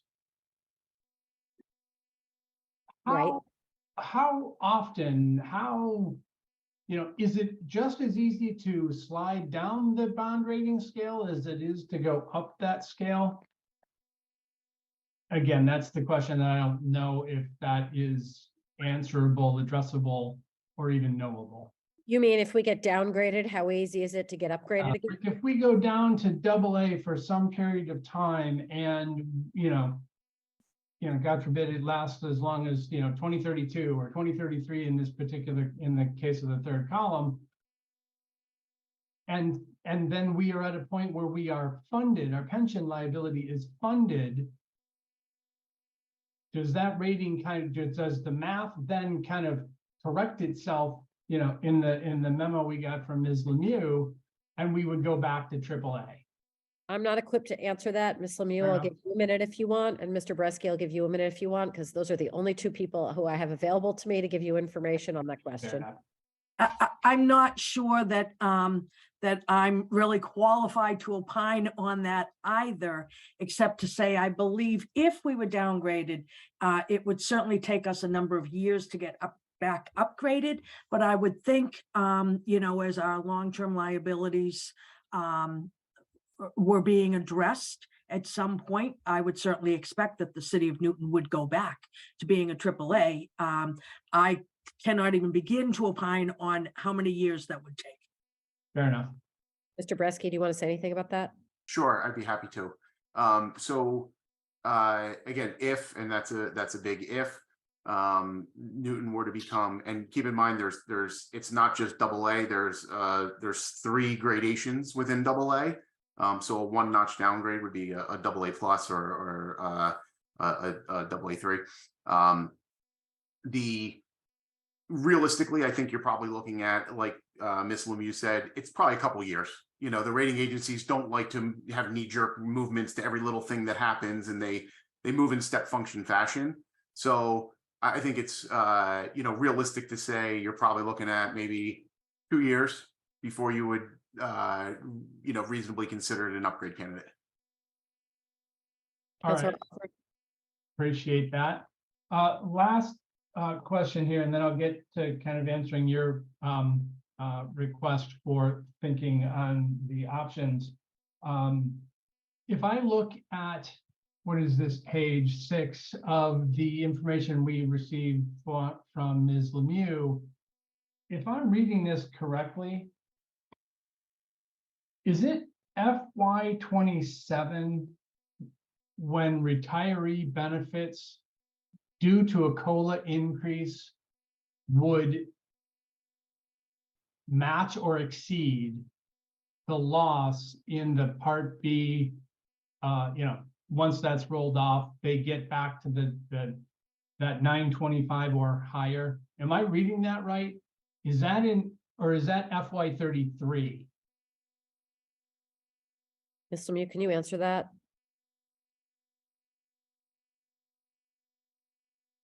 It depends, Counselor Oliver, on which sheet exactly you are looking at. The last sheet in what I sent you, so I think it's probably page 12, shows the impact of the loss of Medicare Part B without the COLA applied to it.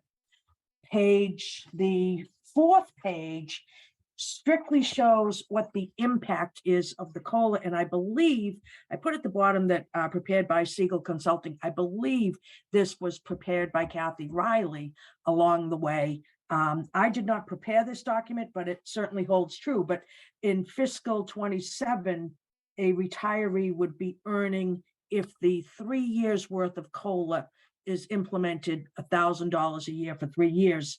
In fiscal 27, they would be earning $270 a year more than they would have been without it. So that's the difference column on that. So Yes. I'd be looking in my scenario here, that'd be FY 34 then, when it crosses over the 900 mark to the 990 that's shown here. Okay. I think so, but that last page in what I sent you is certainly important to look at also, because that incorporates the savings from the new health insurance plan. Understood. Okay. Yeah. All right. So then getting kind of with that information in mind, I'm leaning towards the, if I think in terms of President Albright's resolution, I believe, or amendment, I think is the right way to put that. If we can put boundaries between the 6.2 and the 5.5, in other words, columns 2 and 3 in slide 2, and then the closer we get to the 5.5, adding that 4th year of COLA starts to make a lot of sense to me, because I believe that would be appealing to the pension board, because my understanding here is we're talking about one, granted large, but one more payment to reach fully funded pension. And I think that after what we just heard from Mr. Curley, it seems to make sense to me that if we are going to be doing or going through these motions to identify or reap noticeable benefits in the budgeting or the budget that's available to the city for operations, that the 7.9 is, once you kind of meet that out over X number of years, what are we talking about, 8 fiscal years, it makes a heck of a lot more sense to go for the additional 21.4. Given everything I've heard here, that's how I would word that amendment from President Albright. But thank you. Was that clear as mud? No, no, it was clear. I just, President Albright, would you consider those parameters a friendly amendment to your motion? So could you clarify, could you say it one more time, Councilor Oliver? Certainly. Instead of, I think the way it was worded, you had it worded before is it's, 6.6 or lower. Yes, What I'm actually starting to say is, why don't we, if we shifted that, we're introducing what I'm going to consider to be a minor amount of risk to bond rating. We are helping the pension board with the possible addition of that fourth COLA increase, right, at the $16,000 number or limit. And what we are doing is putting a significant benefit into the, I'm going to use the word noticeable right now, a noticeable benefit into the budget. So the wording would be, perhaps a little bit more in line with what I think Councillor Humphrey was going for at the very onset of the conversation. Let's talk, instead of 6.6 or lower, why don't we talk about 6.6 or 6.2 to the bottom end of 5.5, and we'll consider that fourth year of COLA increase, because I really do think that that's where the retirees are going to see the benefit. yeah, I had, when I sent the amendment in writing to the clerk, and I put alternative language that said, or 6.5 to 5.5, and what you're suggesting is 6.2 to 5.5, Yeah. which would be fine to me. Okay. Let's then accept that as a friendly amendment to your motion. I'm going to go on to Vice President Lipoff, then Baker. Okay, that's an excellent jump off from what Councillor Oliver just said. We have two members of the pension board here right now. So this is all out in the open. What our group was trying to do was to not have to ever come back to the pension board, to set ourselves on a path that frees up enough money that this is a one-time deal. What we're and I want to focus everybody on this. We need a vote tonight. We've done our work. What happens after we push this forward is negotiations. The pension board said to us, we have open minds, and they did. And they came back with 6.6, and there's a lot of good in there.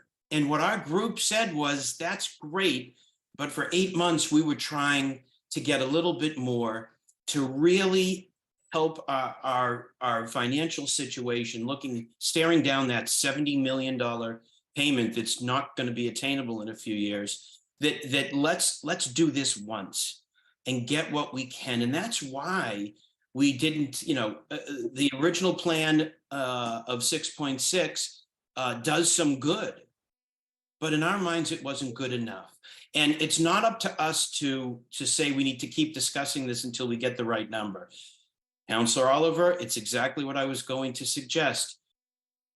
We have two members here now. It's on the table. Let's go to the full pension board. Let's look at the 6.2 we have right here, the 5.5. The reason why we phased out Medicare Part B is we had a meeting with the mayor and Maureen and Jonathan, and we're hearing it's done. Now, our control, our value, what we have is a vote on COLA. What the pension board has is saying yes or no to these numbers. The mayor is the only one who has anything to say about Medicare Part B, and it seems like that ship has sailed. I hear some of you want that to be on the table. If we get this to the pension board for what we're thinking about, not muddled with Medicare Part B, because that's nothing that we were talking about all the way up to the day that we went to the pension board. If that comes to the table when we sit with the pension board, then it'll be something that the mayor will have to figure out. But our job here is to keep this moving, and with the flexibility of saying, look, pension board, do you want 5.5 with an extra year, 6.2, or do you want to stick with the 6.6? We are at their control. Yes, we have some to vote on COLA, but We're trying to negotiate. We're trying to come up with what's the best for our pensioners, what's the best for our city via what our budget is going to do to us over the long haul. That's the desire to get a little more than what has been suggested. And I praise the pension board for the 6.6, but we need to go ask for a little more. So let's try to get a vote on this so we can move forward. Thank you. All right, and to be clear, we actually have 3 members of the retirement board with us this evening, but thank you. Counselor Baker, then Counselor Crossley has not spoken, and then I will go back to some folks who have. So can you hear me? I'm unfortunately on an iPhone. We can hear you. Okay. So let me just understand something which I may be clear to everybody else, but not me. There is the council has limited leverage here. We have in a sense, we can vote the COLA increase. There's a conversation about what the right number should be in terms of the chart that you presented. The question I have is that the controllers indicated that the budget area impact of that, even to go to 6.2, is not great this current fiscal year. Is there anything that prevents the retirement board from reconsidering this question next year and accepting the 6.6 and we go forward? Or trying to understand what is the urgency of this change at the moment? So there's nothing to prevent them from revisiting next year or the year after or the year after that.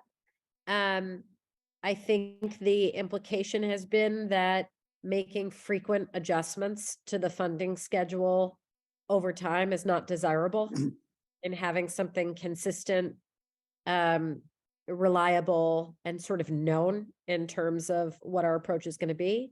Could they revisit next year or the year after? Particularly if things were going well from an investment standpoint, of course. I can't speak as to whether they would or, with what frequency. I think on the flip side, one of the concerns that we've heard from the retirement board perspective, again, I don't mean to put words in their mouth, but just to convey my understanding, when we've talked about relaxing the schedule is to say, well, what if you come back next year and you want more, and you come back the next year and you want more?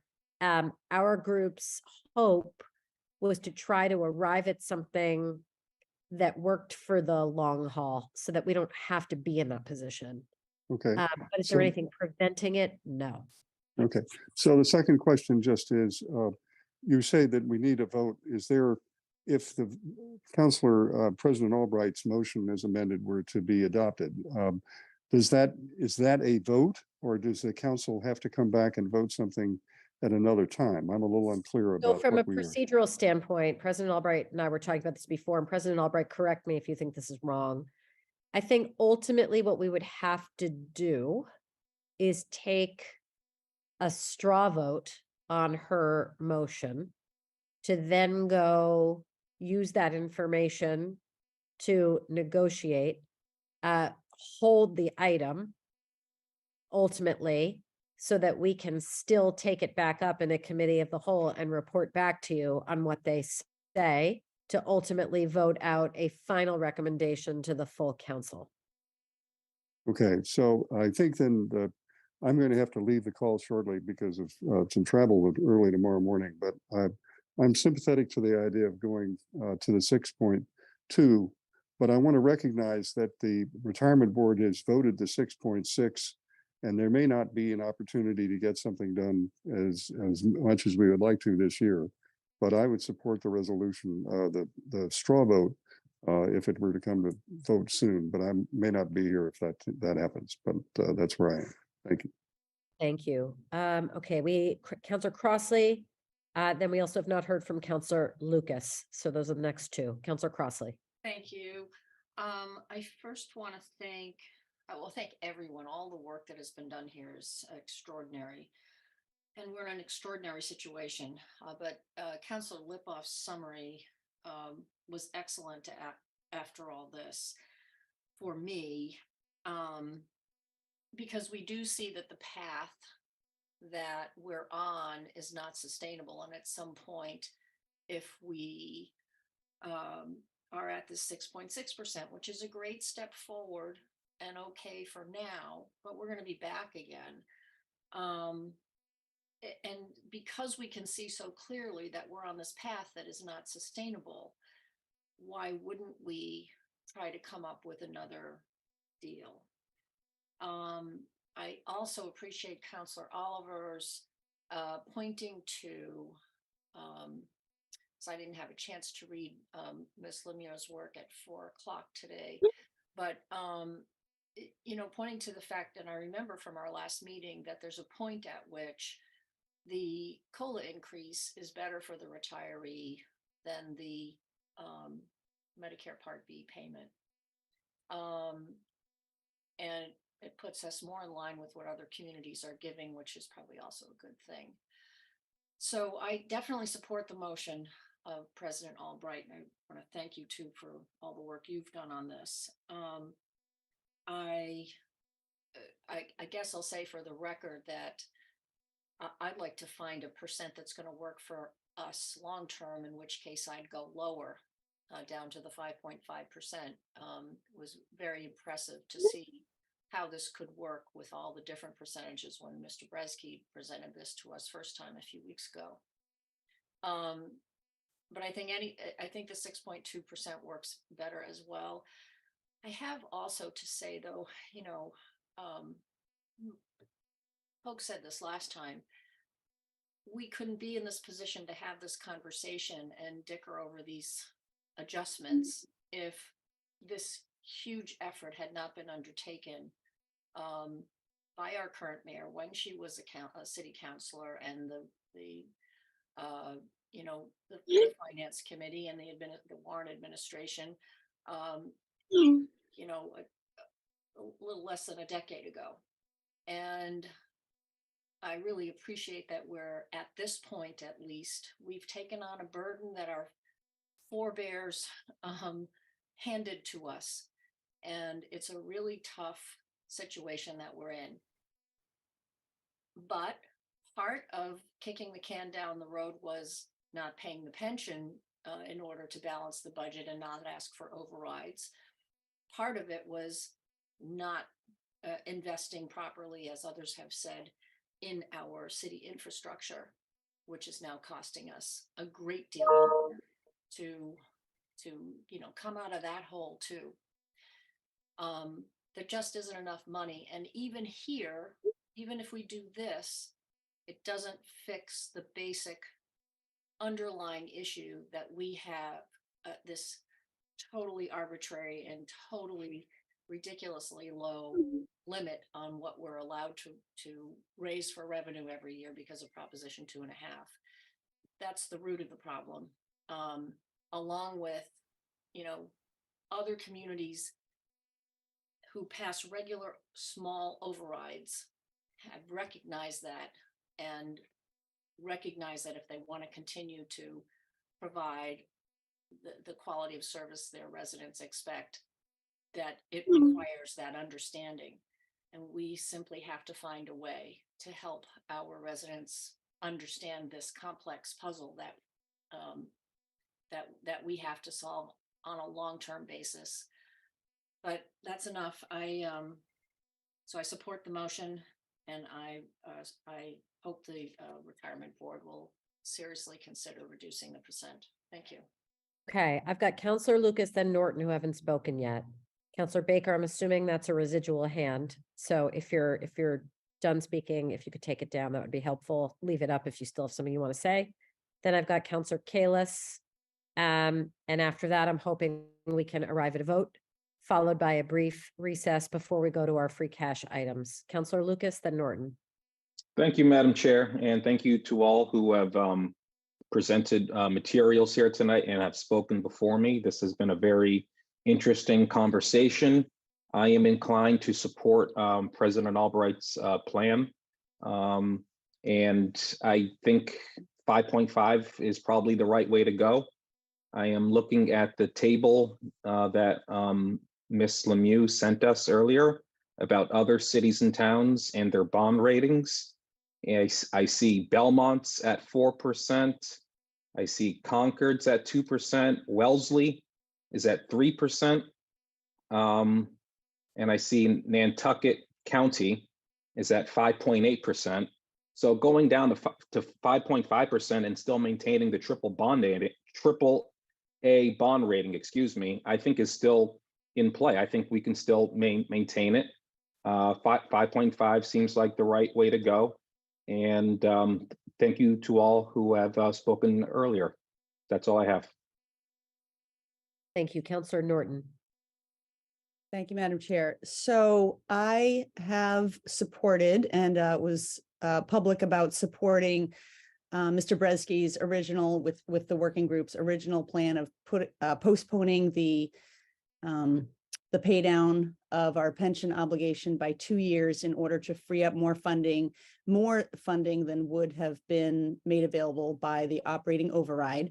The mayor did not support doing that. She has negotiated and gotten a vote from the retirement board that does something different. What she has negotiated yields funding that will pay for the Horace Mann School, which is very important to me. And so I would prefer going with the bird in hand versus, I didn't negotiate it. I didn't support, that wouldn't have been my approach, but I don't always get to decide everything. So I am concerned unless we have some reason to think that the retirement board is interested in negotiating a different deal. I don't have reason to think that. I haven't heard that. Then I don't really want to do something. I would rather vote for what she negotiated, even though it wasn't what I preferred. Thanks. Thank you, Counselor Kalis. Then Ms. Lemieux, I'll give you an opportunity to speak briefly, please, and then we're going to vote. Thank you. Just really quickly, to Councillor Lucas's point, other cities might be at a lower rate, but that doesn't reflect the complexity of Newton and the investment Newton is making. And Moody's takes into consideration a lot of other factors to give it that AAA bond rating. And the point of what I wanted to say here is that, you know, previously I had spoken and supported 6.2. I would support lower if we have some more data that says we can maintain that AAA bond rating. I think that is very important. I think we're all underrepresenting, I think, how important that is. And I think at the 6.2, we'd maintain it. I think maybe at 6%, we'd maintain it. I don't know. I definitely think we need more of a more input to understand that, but that is very important, and it just can't be compared to other communities like we're trying to do. Thank you. Madam Chair, may I interject something about what Councillor Lucas said as well? So there's two issues that you need to pay attention to, not just the rate of growth, but how funded these other cities are. Some of the ones that Councillor Lucas mentioned are funded at a much higher rate, some as high as 85–90% of their pension obligation is already fulfilled. We're down at 61%, and that makes a difference. That's you also of course have to look at our other ratios that are on the scorecard that Ms. Lemieux put out. So, you know, to be fair, it's not as simple as that comparison. Ms. Lemieux, then Mr. Curley, then let's try to drive it a vote. Thank you very much to both of you, Councillor Albright and Councillor Grossman. Those are exactly the comments that I was going to make. So thank you. Mr. Curley. Thank you. So I just wanted to try to clear something up before you proceed with your formal motion and vote or straw vote. So the item is for approving the 3 COLA bases, which has a net result of, was it $34 million in extra dollars that it would cost the city. And so it's essentially, that's the big piece that is in front of you. As a result of you approving the COLA base, the Newton Retirement Board said they would adjust their funding schedule from 9.6 to 6.6. And I think that's the big piece there. And I hope it doesn't come across wrong. As far as, so that would be kind of the vote, but there could be a caveat in the sense that if you are comfortable with that, yes, plus have the working group come back to the retirement board to try and work on a lower percentage. A lower percentage does not require a city council vote. Moving it out of an extra fiscal year does not require a city council vote. The only thing that requires a city council vote is an increase in the COLA base. And so Right. I if, think, Mr. Curley, what you're hearing from us is we're not ready to make a vote on an increase in the COLA base until we hear back from the retirement board about what's been expressed here tonight. Is that coming across? it is, but what I'm trying to say is if the council is okay with the I guess the minimum that is in front of you in the chart, which is the 6.6. That is really the vote. Otherwise, it would just be asking to come back for something else. You know, you could always come back to the retirement board and still try and get 5.5. But if it was 5.5 with the 27 COLA increase, that COLA increase, if agreed to, would then just be a formality to go back to the full council to accept that at that point. But the item is the COLA base increase and essentially what it costs the city. And the return of that is what the retirement board agreed to, which would be the funding schedule of 6.6 and moving it out to 2032. So let me again try to speak back to that. You heard one counselor express readiness tonight to support the retirement board's voted plan. You've heard the rest of the counselors express an interest in negotiating further. And I think that's what we are about to convey. Our vote will tell. I'm going to leave it at that for now. We've now got 2 more hands. I will remind everyone it is 9:02. We've now been discussing this for 2 hours and we have several more items to go. Counselor Downs, then Markowitz, and then I'm going to try for a vote.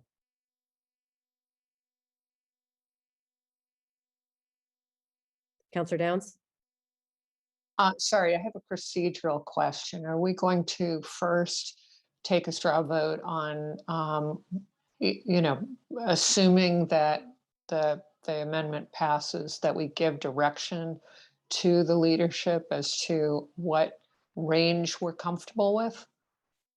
'Cause you Yes. have not What heard I from everyone. Having heard from everyone, what I think is going to happen, and the vote will tell me if I'm wrong, is that we're going to have a straw vote in a minute on President Albright's motion. I will have her repeat her motion. Once we Okay. see the result of that straw vote, I will ask for a motion to hold this item because that straw vote will indicate that the small glam group will then take the result of that straw vote, bring it to the retirement board, ask the retirement board for a response, which we can then deliberate and vote in its final form, having received a response from the retirement board at a subsequent committee of the whole meeting. Okay, I guess you have heard from a plurality of the people who are counselors on the call. And that was where I was, I'm just now reviewing the room, so that makes sense. Thank you. Counselor Markowitz? Thank you, Madam Chair. I think I'm all set. I think you just summed it up well. I would just want to remind us that, and Mr. Curley, our leverage, and it is leverage in this whole discussion, is we don't have to support the COLA base. And in order to get the COLA base, we want to negotiate and talk through the possibilities of taking a lower rate. It's as simple as that. However, if we range this, that's fine. I think it's good, but we definitely need to look to, for more opportunity there. And it's at 6.2 and down. That's all. It's very simple. We want to get around the table and see what the possibilities are to create really a win-win situation for everybody. The amount of cash that can be freed up here fixes a lot of things. I probably shouldn't even say things like Horace Mann, but there's more than enough money that would be surplused here over time to take care of a lot of needs that were unfulfilled potentially by the failure of the override. That's really what we're looking at here. It's a good opportunity. It's, as some people have said, well, all we're really doing, we were going 90 miles an hour to get to the airport. All right. We now know we're going to make the airport with ease. We can take our foot off the gas and go to 65. We're still going to get there. And I'm all set. Thank you, Madam Chair. Thank you. I just noticed that Counselor Baker was in the attendees. Has he been promoted back to panelist, Madam Clerk?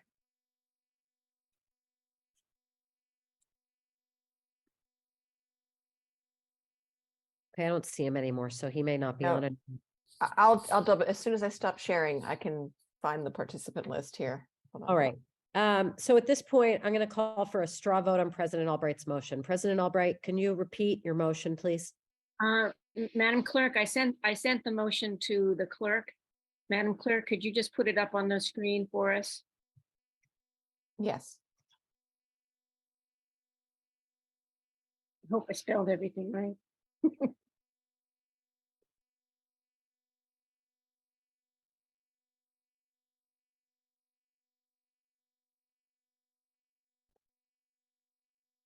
Can everyone see that? Yes. Okay, let's read it out loud. A motion to direct council representatives. And I think by that you mean myself, yourself, Councilor Markowitz, and Vice President Lipoff to negotiate with the Newton Retirement Board for the purpose of securing a pension funding rate between 6.2% and 5.5%, while securing a rate of COLA increase that balances the needs of our retirees and the city's needs for school and city services. Is that accurate? Yes. Councilor Kalis, do you have a clarifying question?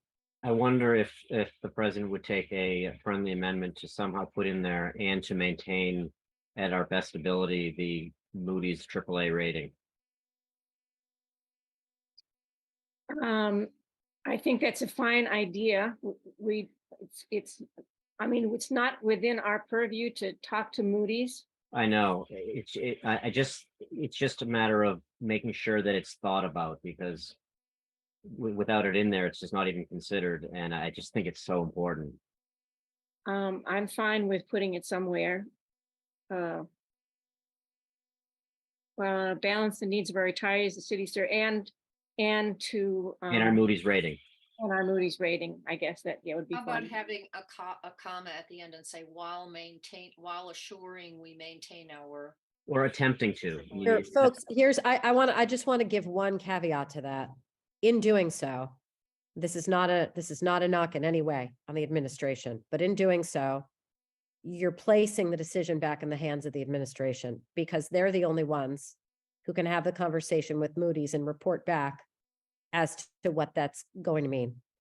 So I just think there's a slightly slippery slope here in what you believe about what will happen to our bond rating and how important that is to you.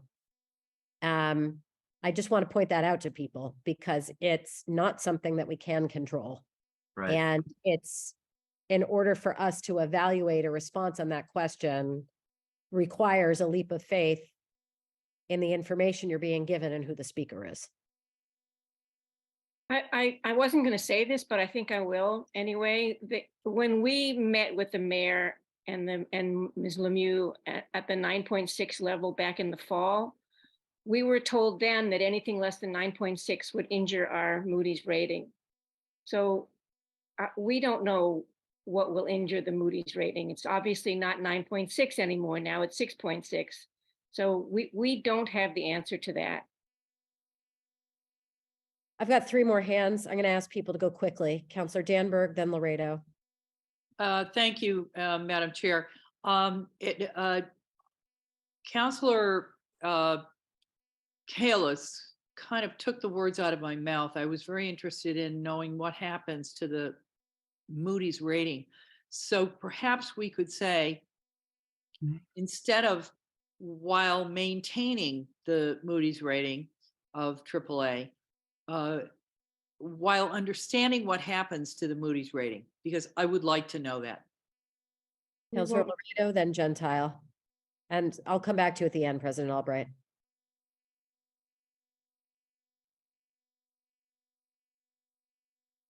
Councillor Laredo, you're up.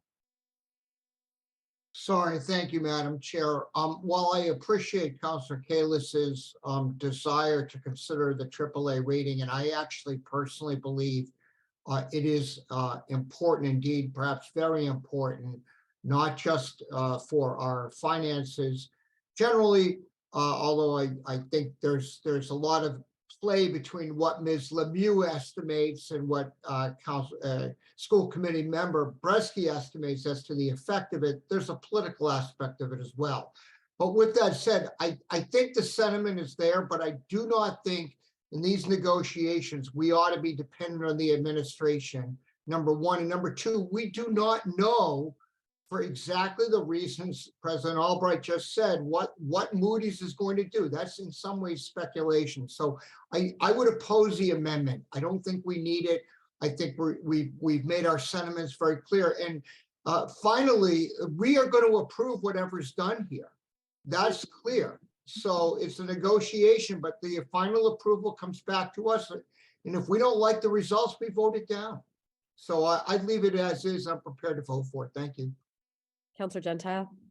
Unless things have changed, as you know, Madam Chair, there is a point person from Moody's that handles the quote evaluation of the city of Newton. And my experience in the past is if a group from the city council, 3 or 4 members, along with Ms. Lemieux and the mayor, wanted to have a conversation about this one topic, I don't think they would say no. I think you have the right to have a conversation with them further about, protecting our AAA bonding rate. So if it's important enough to folks, I suggest that you follow up and just put the meeting together, and similar to the annual meeting that you recently attended. I appreciate the suggestion. I really can't give an answer as to the feasibility of that particular conversation happening. I don't want to make up an answer on the spot. I think President Albright, you would probably agree. We're certainly happy to explore it. Do you? Absolutely. Okay. Chair Grossman, I just want to say that I concur with the comments of Councilor Laredo. Okay. President Albright, where are you at with respect to your amendment, with respect to this?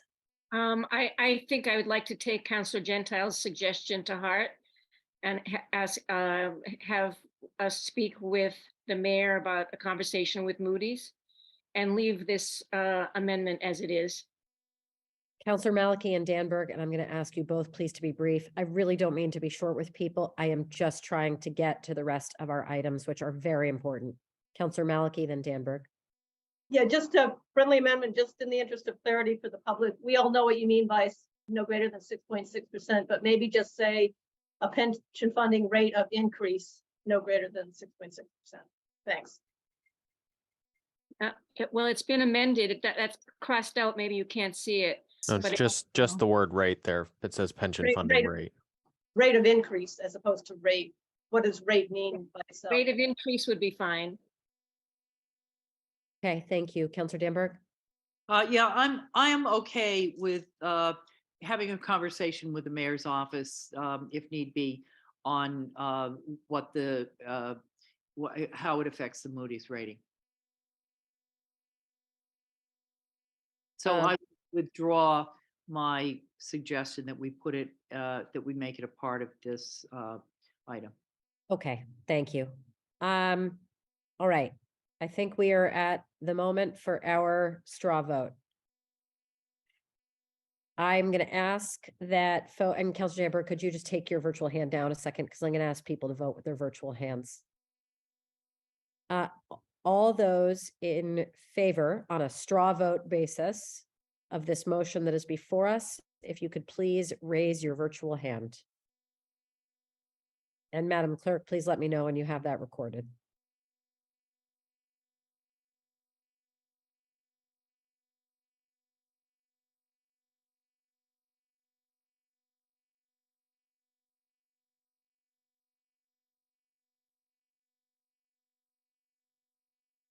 Baker's in the attendees again. Councilor Baker has his hand raised in the attendees list.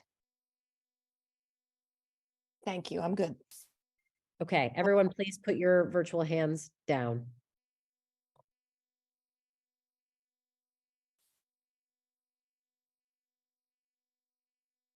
Oops.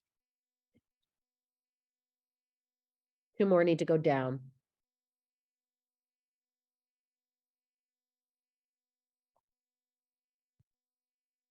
Counselor Gentile, I'm going to consider yours down. Okay.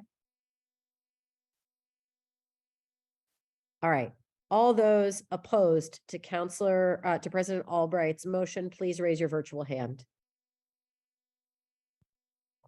Madam Clerk, got it? I see one, thank you.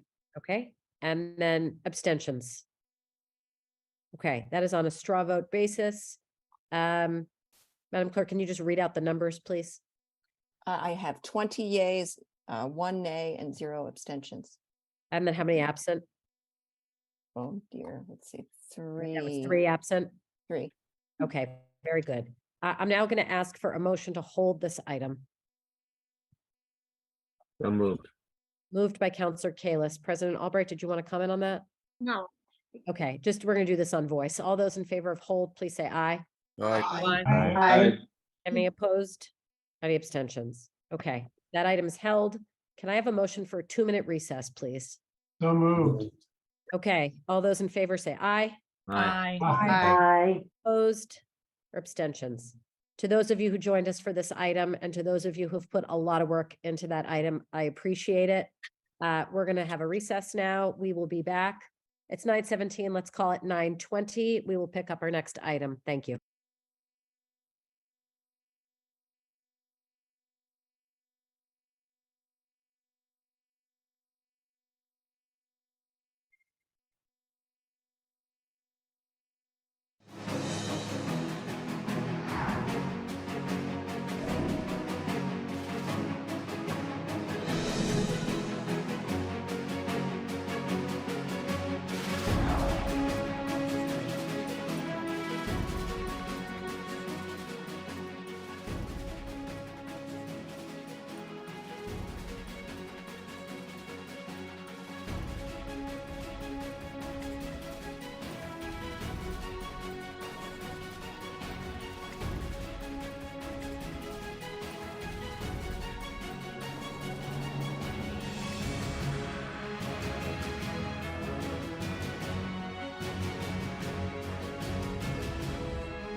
Okay, folks, 1 minute to go.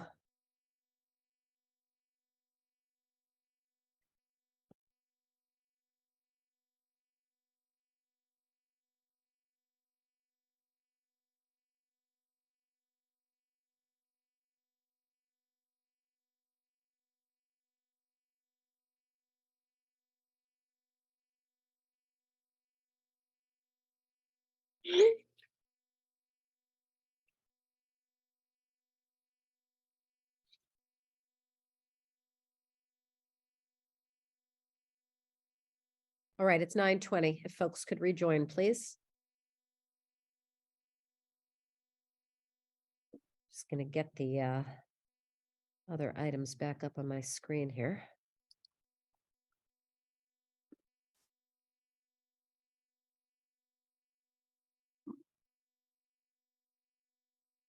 Just taking a quick look to see if everybody who's back could turn their cameras on if possible. I just want to give everybody a second to settle in. Make sure we have a decent amount of us who are ready.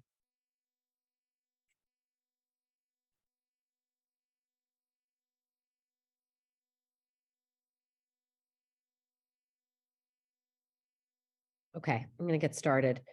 Okay, we are back from recess and I am going to put the remaining 3 items on the table together. Those are items 158-23, a discussion regarding the use of non-recurring revenue in Newton. That was Councilors Albright, Grossman, Lipoff, and Markowitz, requesting a comprehensive discussion with the mayor regarding all one-time funds regardless of source and possible upcoming requests to the council in order to have an appropriate context in which to discuss the 2 existing docket items, 125-23 and 127-23. The one-time money discussion should include free cash, overlay surplus, as well as any other possible one-time funding source. We have items 125-23 to appropriate $1.4 million from fiscal year 22 free cash. That's the item to provide a bridge grant to the Newton Public Schools for the expected significant increase in student out-of-district costs in fiscal year 24. We have item 127-23, Her Honor the Mayor requesting authorization to appropriate and expend $10 million in free cash for the Lincoln Elliott Elementary School construction project. I'm gonna just take a second to remind everybody of why these items are all before us as well. If you dial back about a month, we received the mayor's plan all in one sort of fell swoop about the pension, the suggested change to the pension appropriation, as well as some uses of free cash, specifically the 2 that are here, 125-23 and 127-23, all of which then had significant ramifications on the budget that the mayor ultimately presented to us on May 1st. Having received that all at once, President Albright and I conferred and wrote, well, first put these on second call to refer to a committee of the whole, and then coming out of that, authored a letter to the mayor indicating that the council's wishes were to be able to discuss the one-time funds picture, if you will, all together. And that was really an expression on the council's behalf, where in years past, and I think especially last year, councilors expressed frustration in being handed a whole bunch of requests for use of one-time funds at the very end, without a whole lot of time to think about how it all fits together or to really have a say in how we use those funds, and that we were interested in having an opportunity to understand the full picture and have a say. That's why we authored that letter. And we subsequently filed 158-23 because we wanted to make sure that in addition to these 2 significant pieces, the bridge loan and the Lincoln Elliott piece, that we really could talk about everything. Now, between that time and now, we have a lot more docket items that the administration has discussed and that have been referred to the Finance Committee. And I want to be really careful that we're not getting down the road of deliberating on any one specific other docket item that is otherwise going to be properly before the Finance Committee, but that we're talking about these 2 big pieces that are before us here, and this one-time funding concept as a whole. Ms. Lemieux obviously provided a chart right before our last committee of the whole of different docket items that she either had filed or was working on filing. And then today we received further information. First, Councilors Albright, Lipoff, and Markowitz as co-docketers on 158-23. Anything you want to add? And then I'm going to invite Ms. Lemieux to make some comments if she'd like. And then we'll go right into questions, comments, and discussion. All set. President Albright, Councilor Markowitz. Okay, Ms. Lemieux, please go ahead. Of course, please, given that it's 9:25, be mindful of time to the extent that you can, and then we will come to you with our questions. Thank you, Madam Chair. I will definitely be mindful of the time, seeing that we are just beginning this phase of the evening. As you know, we have been saying certainly for the past 6 weeks as we were preparing this budget, this is a very comprehensive plan. There are many moving pieces this year. And so I was actually more than happy to put together the first spreadsheet that I sent you last week that listed, we now have, there are 24 docket items that really are part of our entire plan and strategy that is before you in this next 6-week period.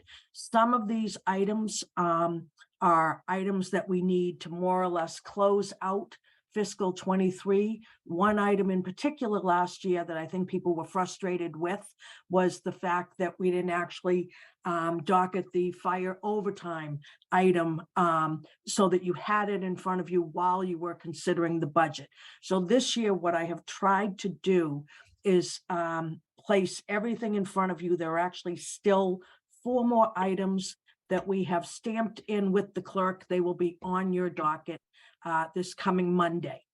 That will make up the full 24 that we hope that you will be able to resolve within the next 6 weeks. I've tried on the far column of that report to give you a sense of whether or not these items are urgent.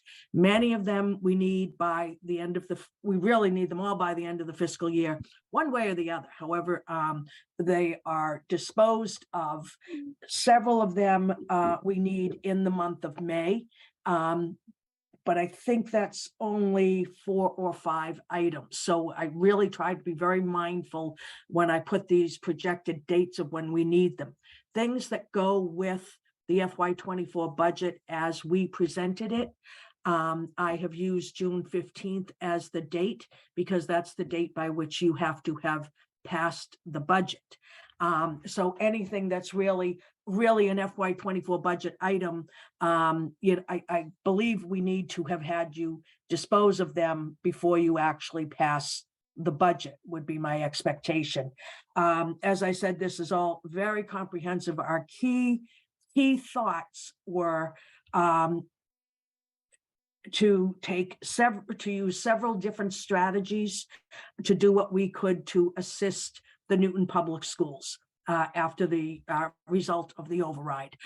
The second thing is, obviously, you've just spent another 2.5 hours discussing really trying to figure out what do we do with pensions, where is the right place for us to land so that we can lessen the pressure on the operating budget and enable us to do some other things.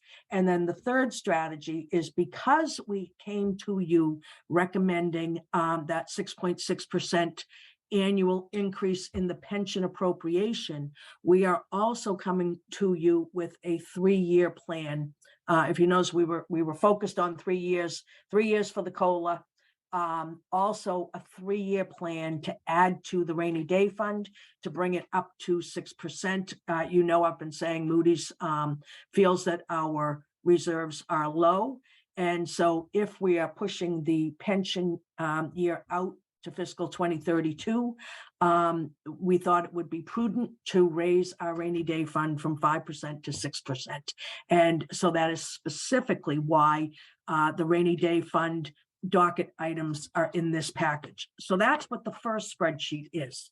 The second set, the one that's color-coded with lots of green on it, is my Councilor Gentile. I'm sure will recognize it, as will Councilor Grossman. This is stems from my working paper of what I do tracking free cash, whether or not something is a set aside in my mind, whether we've docketed it, whether it's been approved. Just so you understand my color coding, the very light green means that it has been docketed. The bright green means that it has been approved through the full council. No highlight on it means that it does not yet have a docket item. I think there are 4, as I said, 4 items on my list. So what I did was I started with free cash, the snow and ice reserve, and the budget reserve. Started with our beginning of the year balance, so free cash. I think you all know we had 28.8 declared this year. You have already passed 1, 2, 3, 4, it looks like 7 docket items utilizing free cash. I've got them all on this list. We have, as we've been saying, a whole bunch of them in front of you. I have a column that where I have tried to keep the status updated so that there are a couple of them that were approved by finance the other night. There's one that was held at finance, just so that everyone can look at this really from a bird's eye view and see everything that we have planned on doing with free cash, with the snow and ice reserve, and with the budget reserve. At the end of that spreadsheet, what I did was also add the fiscal 23 end of year items that we have in front of you. Most of these are transfers, requests for transfers from savings from salaries in the different departments for specific items that, of course, you will all deal with in your substantive committees. But I've got all of those on this particular report. The third item, if you will, or the third spreadsheet, I tried to go through and give everyone a sense of the fiscal 24 NPS funding, where how the budget went from what we had in 23 to where we are now. I did not take out of this number the OPEB money. I wanted people to understand how much additional funds are really added to the school budget for school purposes. We did take out the 3.2 million for OPEB, and that is now gone. I didn't put that here, and I don't know if I should have or not. So that is certainly, as I'm thinking about it, I just want to make sure I noted that. What I also put on that sheet is so that everybody understands, before we even get out of the gate for next year's budget, the fiscal 25 budget, I just want to make sure that we're all aware that the schools have their carry forward. They have the ARPA money that the mayor has appropriated for the summer maintenance projects. We are worried that the circuit breaker funds may quite possibly will only cover 75% of our bridge grant. So I have that as certainly like a hold in my mind as to something that may be an issue for the school department. And our electricity contract expires in November of 2024, which is fiscal 25. We have very good rates right now. We are certainly afraid that we will see significant increases. So I just wanted all of you to have a sense of what I see as the real icebergs right now already for the fiscal 25 NPS budget. So you have like a page of NPS information, if you will. And then the last spreadsheet that I put there was an attempt to show what the current cost is of health insurance for our retirees and what the costs will be as we move to Blue Cross. I'm more than happy to, whenever the night is appropriate, to get into an insurance conversation.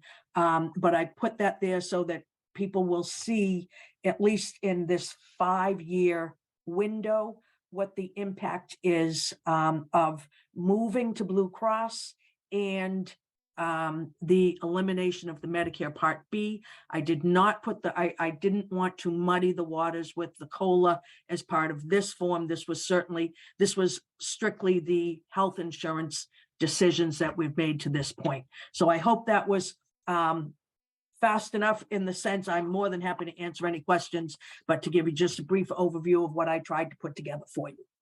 Thank you very much. President Albright. Thank you. I just have a procedural question for you, Ms. Lemieux. You had referenced the June 15th date by when we're supposed to be finished with the budget, but these items are separate from that, so that finance could take them up and then pass them at our last council meeting, which is June 20th. Is there any reason that wouldn't work for you? The ones that, where I have put, June 15th on my spreadsheet with the 24 are items such as the two that you have on the agenda tonight, that the budget is dependent upon how you resolve these docket items. So most of them, I say early June, so June 20th is fine. Anything that we're using free cash for has to be voted on by your second meeting in June, because anything we're using free cash for is actually an appropriation. So we cannot appropriate that and have you vote on it in July. If we are transferring funds, that vote actually could even move to July. So all the free cash ones have to be disposed of one way or the other by your second meeting in June. But anything that I actually put June 15th by, it's because the budget is dependent upon you resolving that docket item. Okay, so we will have to bear that in mind for those items. Thank you very much for clarifying. Well, and as I see it, the two that are not, pretty obvious, typical steps in our budget process are the two that are on our agenda tonight. The $1.4 million bridge loan and the 10 million for Lincoln Elliott. Is there anything else that jumps off the page? I do not believe so. And the rest is the capital improvement plan, the water sewer storm rates, the budget itself, the supplemental capital improvement plan, the long range forecast, which that I don't think we need to discuss. I mean, that's a fall item, is it not? It is, but you never dispose of it until the spring. I guess I'll have to check. Typically. I think it's still out there. And then, I mean, the discussion on one-time funds we're having right now. Exactly. Then the other two are the other two items on this agenda. Right. Okay, I have two questions at the outset. And then everybody, get ready to start asking your questions and make comments. Our docket item that talked generally about one-time funds, we mentioned overlay. So I would like to hear you speak about what is in our overlay account, what might be available for surplus, and give us your overall feelings on that account. And I'm asking you that with an eye towards what was a lot of public debate that we all heard with respect to whether there is significant money available in that account or not. The other thing that I would like to hear a comment on with respect to one-time funds is sort of a recap of what we heard from our treasurer in finance on Monday with respect to interest income, what we have earned in interest income through this point in the year, where we might end up, and what will happen to that money as this year concludes. I'll start with those two. Councilor Gentile, did you want to add something to this before Ms. Lemieux responds, or would you like to comment after? Comment after, please. Okay, Ms. Lemieux. Okay, thank you. I will actually start with interest income. That one is actually far less complicated than overlay. For interest income, we are certainly running millions of dollars ahead of what we had in the budget. We are close to around 5 million so far, which is phenomenal for us. We've never had a year like that since I've been working for the city. It's probably been 20 years since the city has seen something like this. And we only had about 600,000 budgeted. That money, we cannot spend it now. So we can't really do anything with it right now. It's coming in as a revenue. It will ultimately get closed to free cash. It will be considered excess revenue with all of the other revenues. It will go through its machinations of, there will certainly be some accounts that will be, that will not have met our budgeted figure. I can tell you that parking violations and parking meters are running well below what we typically would expect to see, especially now, seeing that we've really come out of the pandemic, as far as, people being out and about. But those two accounts are running significantly less. So we will have many accounts that will be higher, some accounts that will be lower than the budget. Any of that excess revenue that's a result of the better than planned interest income will all fall to free cash. And so that will be available, mid to late September. So we go into more or less a blackout period that anything that we have as free cash right now, if it hasn't been appropriated by your second meeting in June, that all closes out to next year's free cash. So we go through July, August, September without being able to do anything with our free cash. And then, of course, depending on how much we have, we're careful with it in the very beginning of the year, not knowing what weather events may be and whatever. And then as the year progresses and we get through the winter, then of course we become much more liberal with coming to you with requests for free cash. So that's what will happen to the interest income.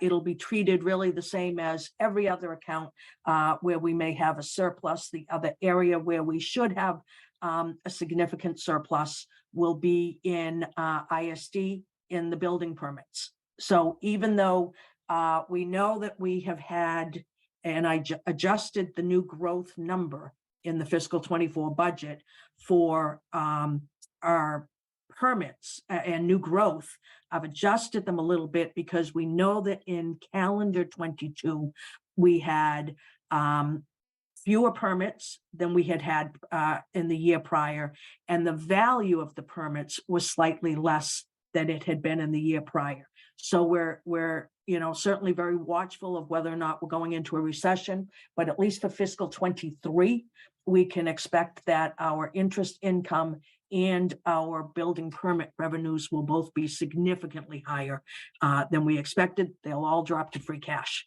in the fall. Okay, so just to interject really quickly, I don't know what the ISD exact numbers are. Maybe you do and can shed a little bit more specificity on that. What we did hear the other day, and you just alluded to it from the treasurer, was that we've earned 5 million in interest income through March. So there's still obviously April, May, and June in the fiscal year to accrue more interest, and that the budgeted number expected this year was $600,000. So at this point, we're running $4.4 million ahead of schedule.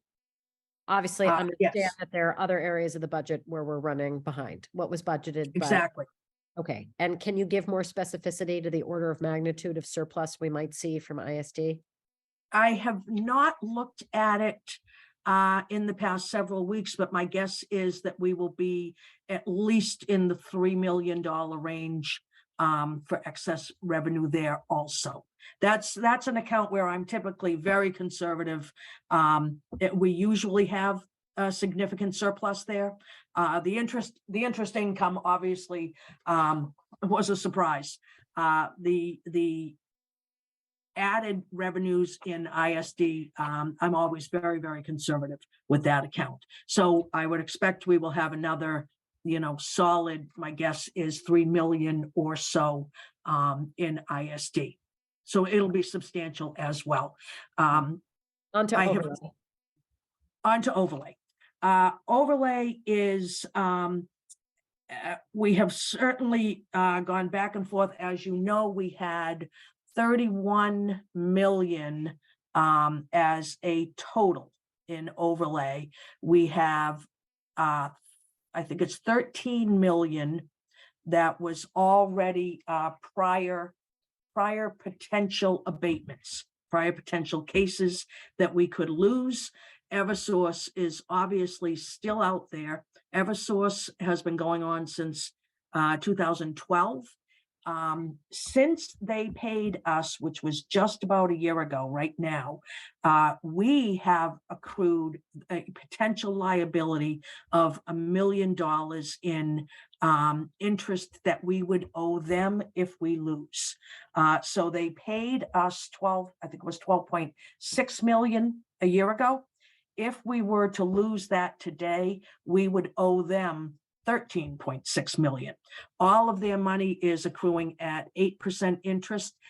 What they owed us accrued at 14% interest. But now that we're actually holding their money, it's become more of a liability for us than the other way around, except that we do have the money sitting here. But it's not earning, as you can imagine, the money that it would cost us if we have to give it back.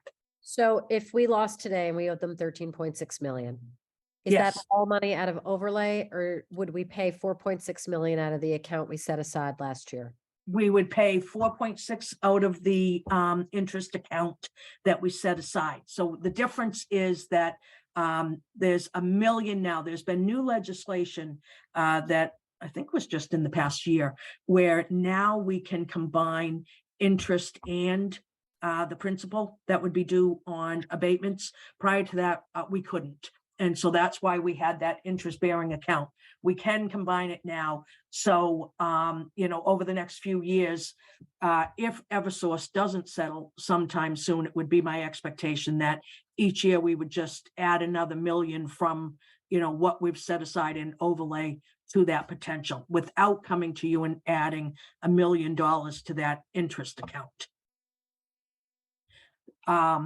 Beyond that, we have the cases that have been filed for fiscal 23. Those total, I think, just north of $5 million. We do not know yet who will file. Certainly, they've had to have filed for an abatement, but now, there's certainly, there are statutory dates of when the city has to respond to someone who has filed an abatement. And then they have, I think we have 30 days. No, wait, we must have 90 days because we have until, I think it's May. And then they can decide if they don't like our response, they can go to the appellate tax board. So we don't technically know until typically August who has gone to the appellate tax board and who has not. So that number, that 5 million that's sitting out there has not changed. So that's certainly still a liability. And then any deferrals, receivables that we don't have yet. And I don't believe we know those numbers yet, which is in the few million, $3-4 million range between those other items that we would need to set money aside. All in all, my expectation is that we do have certainly some excess capacity there at the moment. We do not have as much as some people may have originally thought. The one thing I will say is that we have really tried to keep, to allow the Board of Assessors to make decisions, to do what they do. I certainly have conversations with them every year. I have conversations with them all the time, understanding, what's in that account and if we have extra funds sitting there. We have not asked them to declare any excess overlay funds at the moment. Neither have they come to me saying that they want to declare funds. So that's where we are at this point. We have not asked them, nor do we really intend to in the short term. What is the current balance of the account? Well, the current balance is about 31 million, but as I said, they have to reduce all those other items. So there are probably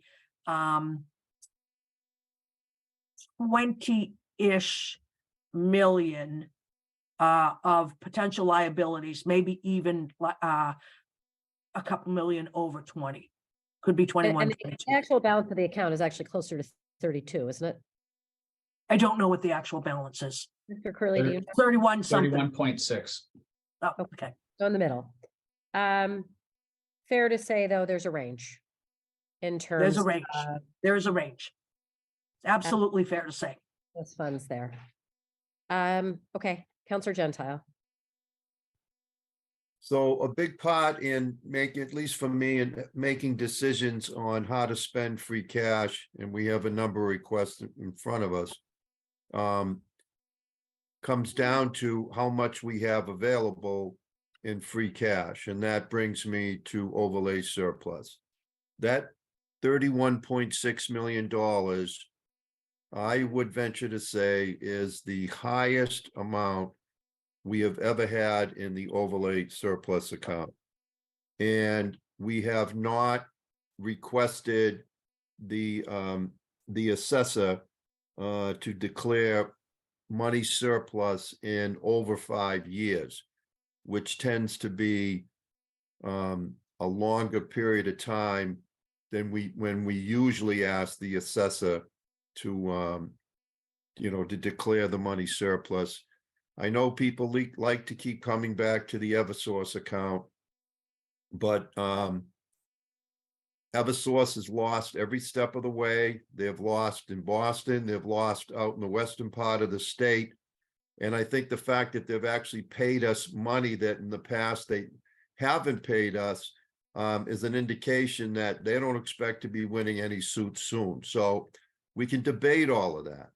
But the point that I want to make tonight and the request that I have is that we ask our assessor to let us know how much money he would declare surplus, which would then become, free cash that we know that we have on hand. We're not even getting into the great news about the interest income because we can't spend that right now. But, we keep on getting good news about our cash position, and that should be a good thing. That should be celebrated, and we should be taking advantage of it. So I would ask that we seriously consider requesting that the assessor declare as much as $10 million in surplus and let him come do his job along with his colleagues and come back to us and either agree to declare it surplus or a smaller figure if that's what he's comfortable with. That's how it works. He's the only one, he or she, just right now it's he, is the only one that can declare the money surplus. But we should ask the question. Usually the way that it works is that the mayor at the time makes the request. And I think that it's more than time that we should go ahead and we should ask how much money that he can declare surplus and see what we have. Thanks. Mr. Curley? Thank you. I just want to clarify some timing with the declaration of overlay surplus. If overlay surplus gets declared between now and June 30th, on June 30th, it zeroes out to undesignated fund balance and turns into next year's free cash calculation. If it gets declared July 1st or later, you would have it for the year. So just to clarify that. Okay, since I don't see any other hands right now, I want to ask another question, which is started coming up last night and it started coming up in our pension conversation. The mayor's proposal has laid plain that her intention to fund Horace Mann is tied to the pension decision, including our vote on the COLA base. If there's one theme that has been very clear over the course of my time on the council, which coincides with the mayor's time as mayor, it's the concept of using one-time funds for one-time expenses. We heard the other night when we were reviewing the comptroller's budget that the intergovernmental transfer for Horace Mann of approximately $1.1 million, I don't have the exact number in front of me right now, is a one-time expenditure, and that thereafter the Horace Mann project will be bonded. So my question is, why tie it this way? We have just been told over the course of the last few nights, and you've confirmed that we're going to have some meaningful level of surplus coming our way in interest income and ISD surplus, that there's some range upwards of $10 million in the overlay account.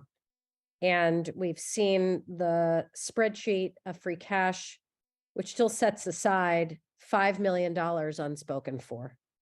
Why is Horace Mann, why is it so critical that it be tied to the pension decision when we have all these other resources available? And I would argue that the pension decision is not a one-time fund, it's an ongoing funding source if the appropriation is changed in the way has been suggested. Can you please opine on that? Thank you. I will be happy to. First of all, we agree. We are not considering the pension funds as one-time funds. What we have done in this, and so because they are not one-time funds, we anticipate that the bonding for Horace Mann will be about $1.3 million a year for 30 years. And it's through that savings or reduction in the appropriation of the pensions that it gave me capacity, if you will, in the forecast to add the Horace Mann project, which was not in our forecast, but for the override. For this year, the difference is for this year that we have not gotten to site plan approval yet for Horace Mann. It's going to cost about $1 million or $1,250,000 for the design work for Horace Mann. So why that is specific this year as a cash payment is until we have a full project approved, we cannot sell bonds for any longer than 5 years. So if I were to bond the design funds for Horace Mann, we have to pay them back in 5 years because without having the full project approved, we can end up going through all of that work designing, not build the project. And so that's why we can't sell them for longer than 5 years. So when we're in the early stages of a project, what I do very often is use cash to pay to get us through site plan approval, because you as a council cannot fund that project for us until you've approved the site plan. So it's all about the timing on that. Once we get to site plan approval for Horace Mann, then in my mind, I will repurpose it and that will be in debt service, but it's that the first 1.3 million that we're saving for all these years from changing the pension funding, in a sense, is going to pay for Horace Mann. So that's how they're tied together. When it comes to free cash, one of the things I want to make sure that everybody understands, I count on, so as much as we talk about the schools having carry forward, we virtually do the same thing with our free cash. I mean, we're very dependent on free cash. So every year, the first $1.5 million of free cash we put toward the next year's budget. I set aside $2.5 million every year for snow and ice. This year, the budget in front of you has $4,950,000 in it for snow and ice removal. 2 years out of the past 6 or 7, we have spent $7.5 million on snow removal. I need to know that I have at my fingertips an extra $2.5 million for snow and ice removal. So first we have $1.5 million that goes to the next year's budget.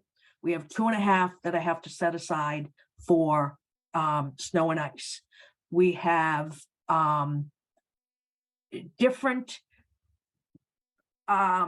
ongoing things that emergencies that come up, contingencies. We have litigations, as you know, different things that we may be working on that I need to know that I have free cash available so that when things get settled, I'm able to come to you with a funding source as things get decided.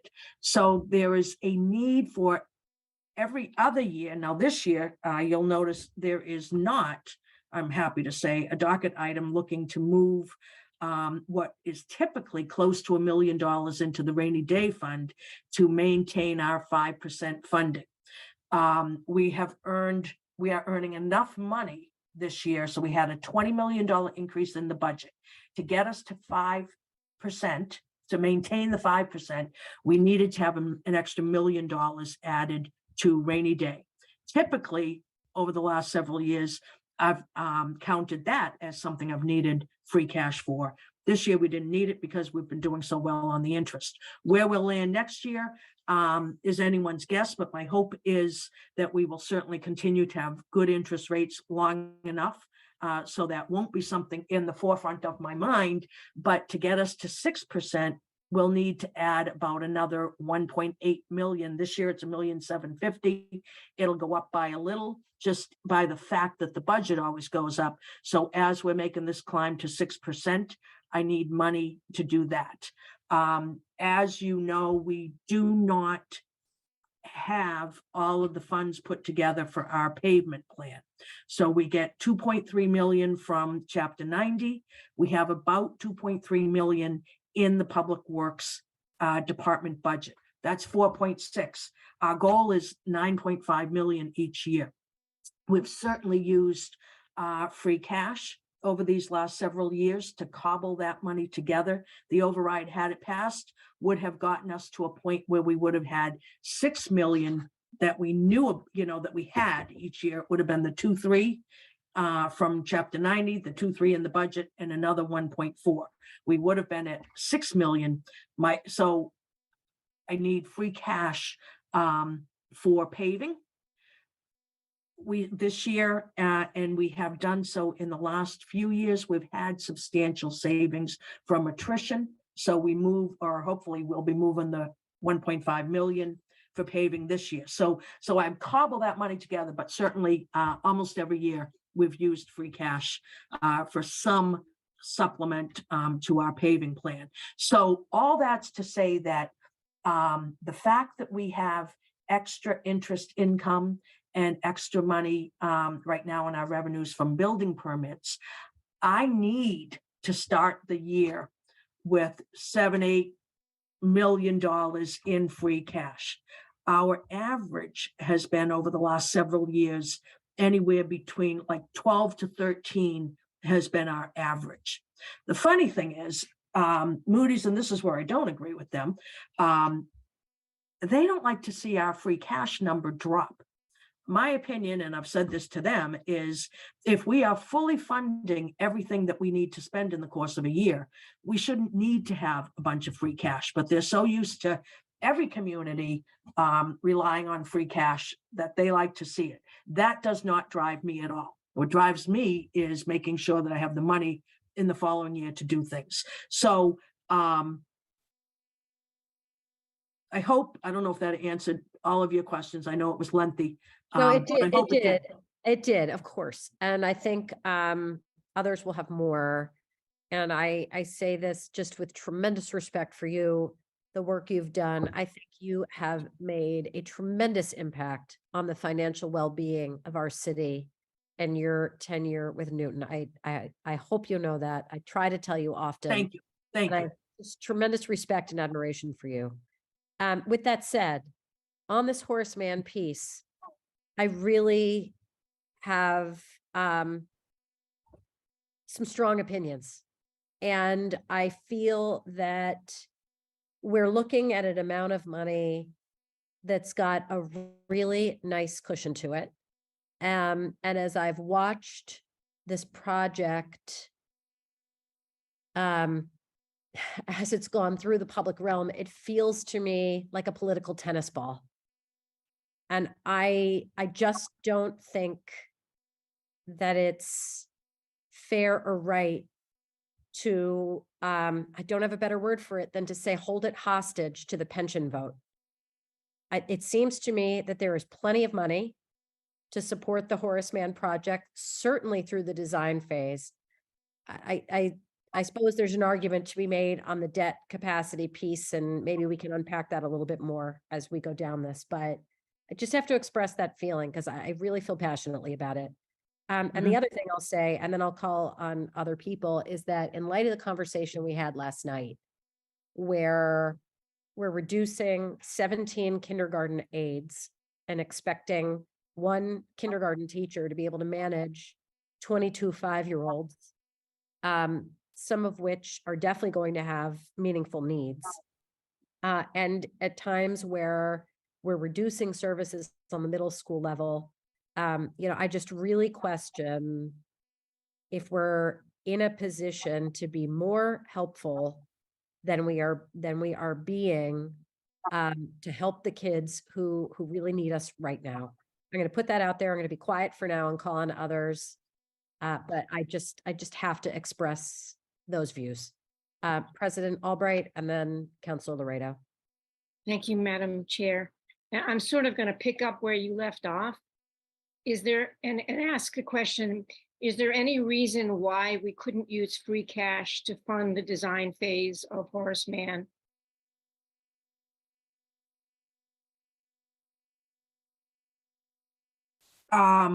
We technically could, but what we chose to do in the budget that we put forward to you was take that savings and put it to the design. I mean, we're certainly committed to doing Horace Mann. I don't want anyone to think that this administration is waffling on Horace Mann.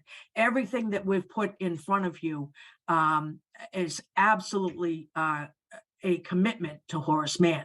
It's just, sometimes it's a matter of semantics. That was a very good way to put the funds in the budget.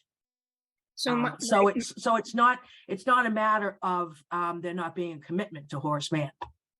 we had, as Councilor Grossman referenced, we had the meeting on the school department budget, and there was not a lot of enthusiasm to pass it, not because we don't like the budget, but because we don't think it's funded well enough. And particularly the kindergarten aides, the middle and high school kids. And I asked the question of how much money would it take to get the student, the real student related items back.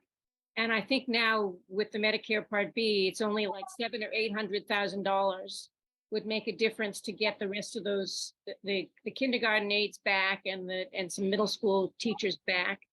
So my thinking is that since the pension money is a recurring set of money, and the Horace Mann is a one-time design thing, it feels like we could help out the schools with the pension money and fund Horace Mann out of free cash. And it just would make sense because we want to keep the schools going in the long run. Every year we want to make sure that they have what they need. So I would love to hear whether you think that might be possible. I would just say that, Horace Mann is a 30-year commitment. We certainly need to know that we have a true funding source for it. And by saving money on the pension line item, it freed up funds for Horace Mann. Well, we have, if I read your charts right, and I thank you so much for providing all that data this afternoon. That was fabulous. I think you have still $5 million in free cash that hasn't been obligated to anything in particular. I think you said it was for emergency funds. So even if you don't want to use, if you didn't want to make the switch from, replacing rearranging it the way I provided, you still have $5 million in free cash that needs to be spent before June 20th. If I can it doesn't need to be spent. There are contingencies that we need to hold free cash for that in any given year that haven't necessarily come to fruition in a fiscal year. And so I don't want people to think that that money needs to be spent by the end of this fiscal year. What it needs to do is roll over so that we have it for in different emergencies or as a contingency for things where we may need funds. This is a very big organization that, having that $5 million is really not a lot of money. So you want that 5 million to drop to free cash for next year? Yes. Okay, well, in that case, then that makes my notion of funding Horace Mann through free cash and giving that pension money to the schools makes a lot of money. And it wouldn't take all of the pension money. It would only take 800,000 of the 1.2. I just hope that you will consider that. I hear you. Okay, thank you. Thank you. Mr. Curley, if I could ask you while we're talking, would you be able to give us an overview of how much money in free cash we usually roll over to the next year historically? Maybe for the last, I don't know, I guess 10 years since we've got the pandemic in there. Sure. If you give me 1 minute, I will open up my workbook that I have. I know you've looked at this before. I just can't recall the numbers off the top of my head. And take your time. I'll come back to you later. I just would like to know the answer. Thank you. Counselor Laredo. Thank you, Chair Grossman. So, Ms. Lemieux, I respectfully don't think you answered the chair's questions. And I share 100% the chair's views that we should be fully funding Horace Mann. And frankly, Horace Mann never should have been part of this operating override in the first place. Okay?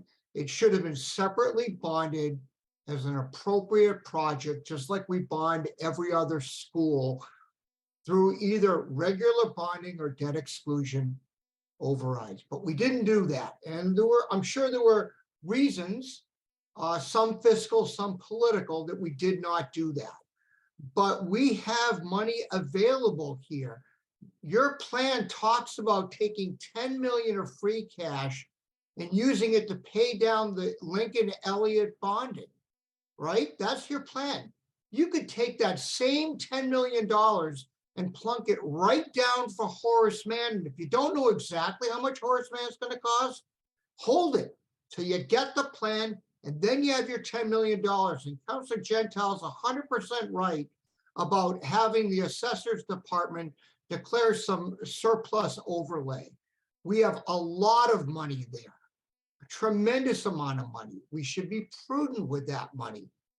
But I think you're being far too conservative about this. I think this has become a political football, to be very blunt.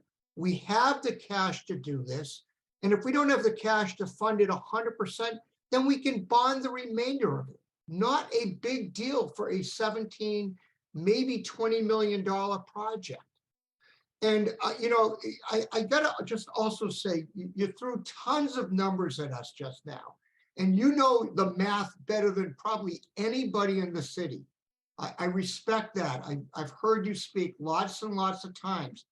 But just give it to us on a simple sheet, okay?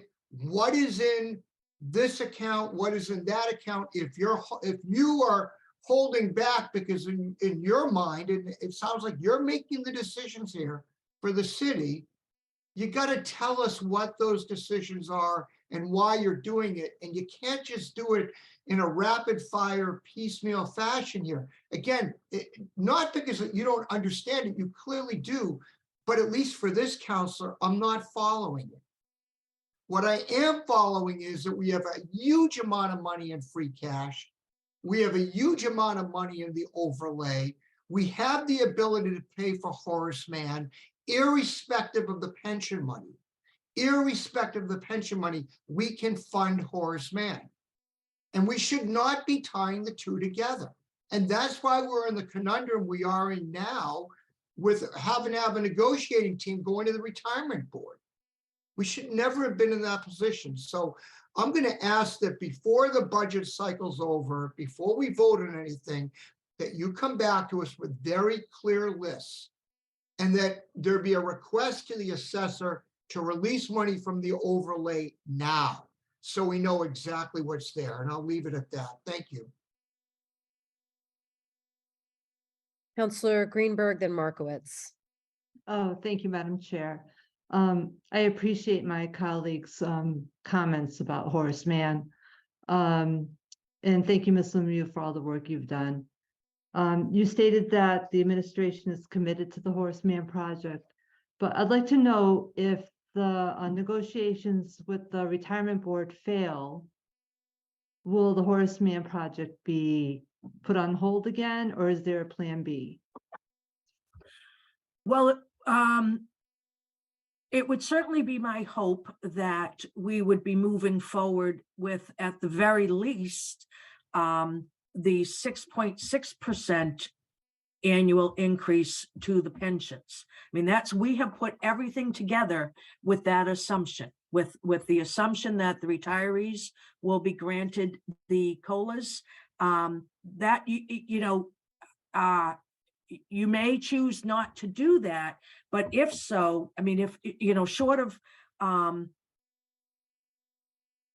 if you choose not to do that, and but these are a lot of ifs, if the retirement board then decided to stay at the 9.6%, we would need to reevaluate everything.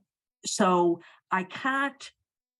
what I can say to you is the mayor is absolutely committed to Horace Mann.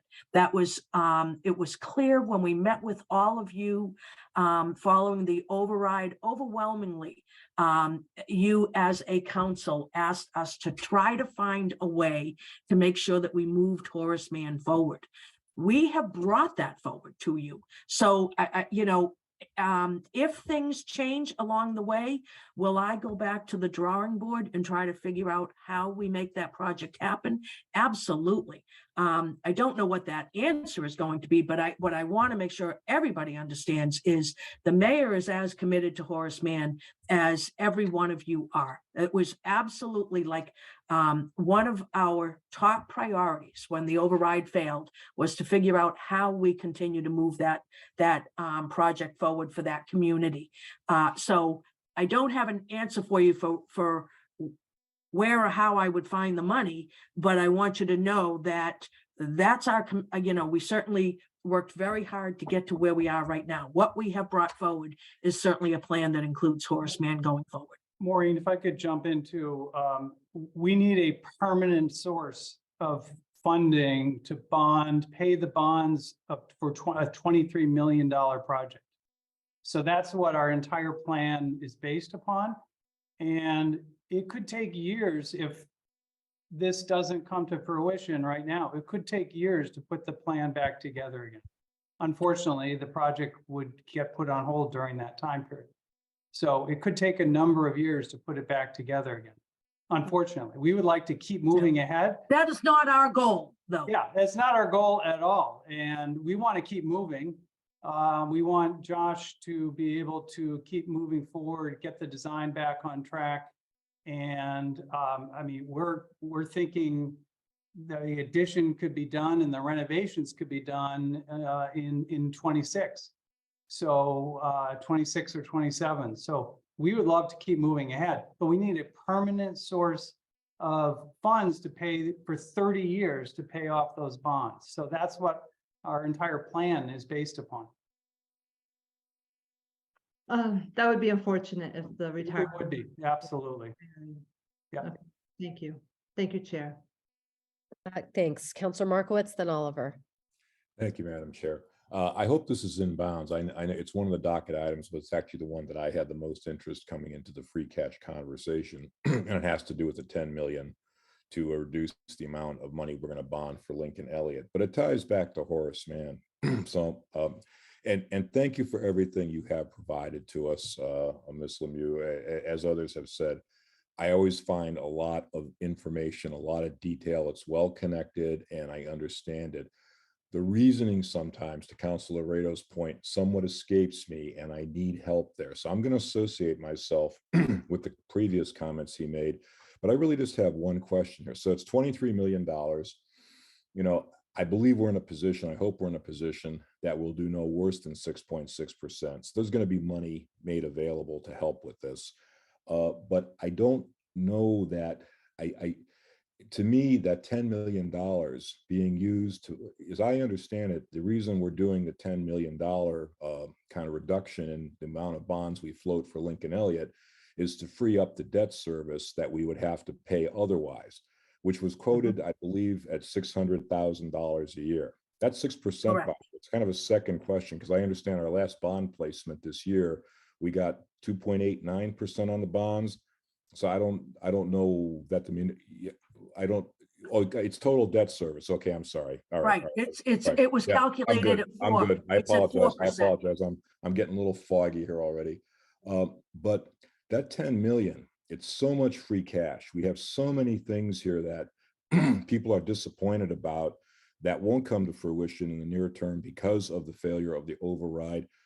Why so much? Why is that so important? We could find $600,000 for the next couple of years, even, roll some of it forward and still have a lot of money left over to deal with other things, and even buy down the Horace Mann amount. And if it's 23 million and we just repurpose that 10 million, now you got 13 million. Now everything suddenly is a lot smaller. So I just like to understand, are there alternatives to that, or is it just like the only way to do it?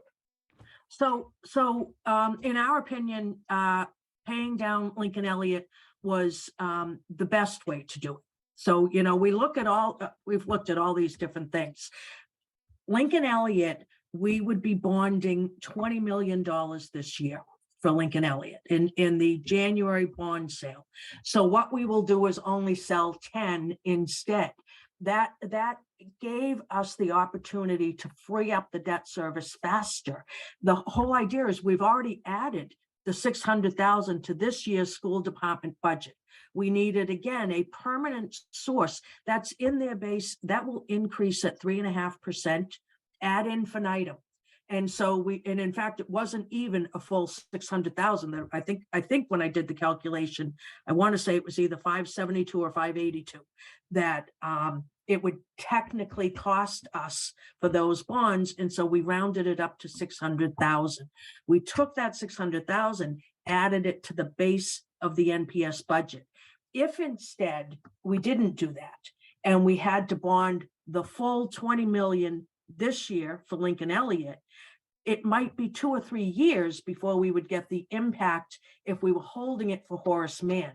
So again, it's a matter of semantics that we'll sell fewer bonds for Lincoln Elliott this year because we wanted the immediate impact for NPS.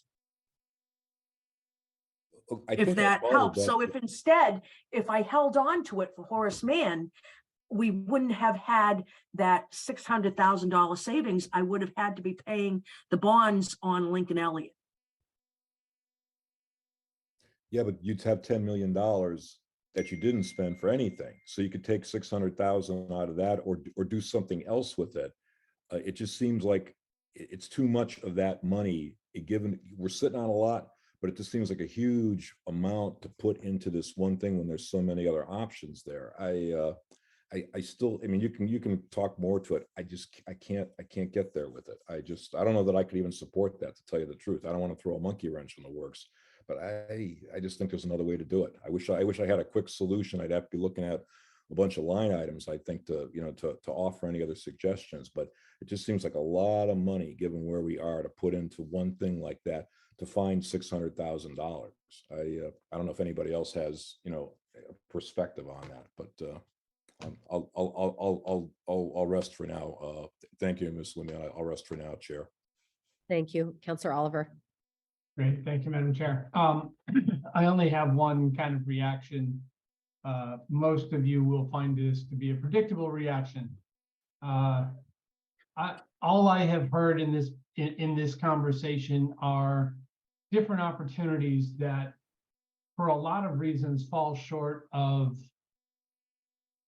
my bar, anyway, from what I'm hearing tonight, as to why the Horace Mann community had to go through all this, period. There are options out there. We could have taken several of them. I hear the conversation, some of them make sense to me, some of them do not at this point in either in our evening or just too many numbers kind of coming at us verbally as opposed to on a piece of paper. I hope nobody is surprised why the Horace Mann community is as disenfranchised or feel as disenfranchised as they do, as we do, frankly. I still consider myself part of that community. I know my comments have no bearing on a decision tonight, but this is the forum we have. And the Horace Mann community did nothing to deserve this. Nothing. They didn't deserve the roller coaster ride that, by the way, they're still on. And I'm just going to urge us to focus on the fact that tonight we heard again, we're all committed to the Horace Mann project, and that, more importantly, not the building, but the community, the kids, the parents, the teachers, the principal. Let's just get it done. I'm going to stop there. Unreal. Counselor Humphrey. Thank you, Madam Chair. I was a little surprised in the discussion tonight, and I guess the broader discussion, that I haven't heard as much advocacy as I was expecting from some of my colleagues in support of the Lincoln Elliott project. My recollection is this is a tier 1 school with a lot of low income and minority folks.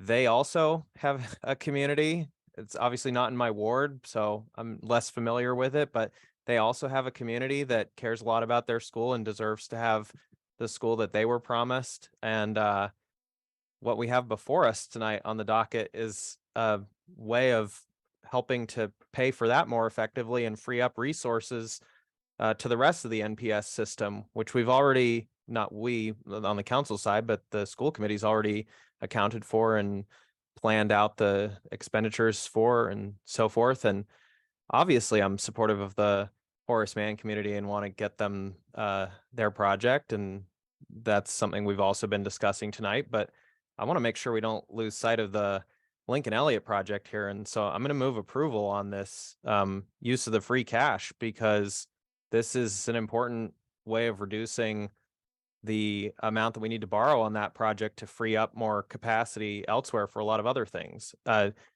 There are other ways you could do this, but I actually think this is the better way of doing this particular one. Thank you. Counselor Humphrey, I'll just opine, having served on the Lincoln Elliott Working Group for my entire tenure on the council, I couldn't be more supportive of the Lincoln Elliott project. I think one of the reasons you're not hearing more about it is because the administration has been really clear all the way along that this was going to come out of budgeted funds, and it's never been threatened in any way. The different money that's being moved around right now, I think, is raising a lot of eyeballs of why do we need to do it this particular way. I certainly support the Lincoln Elliott project. I'm still wrapping my head around all the different moving parts, but I appreciate your motions on the table.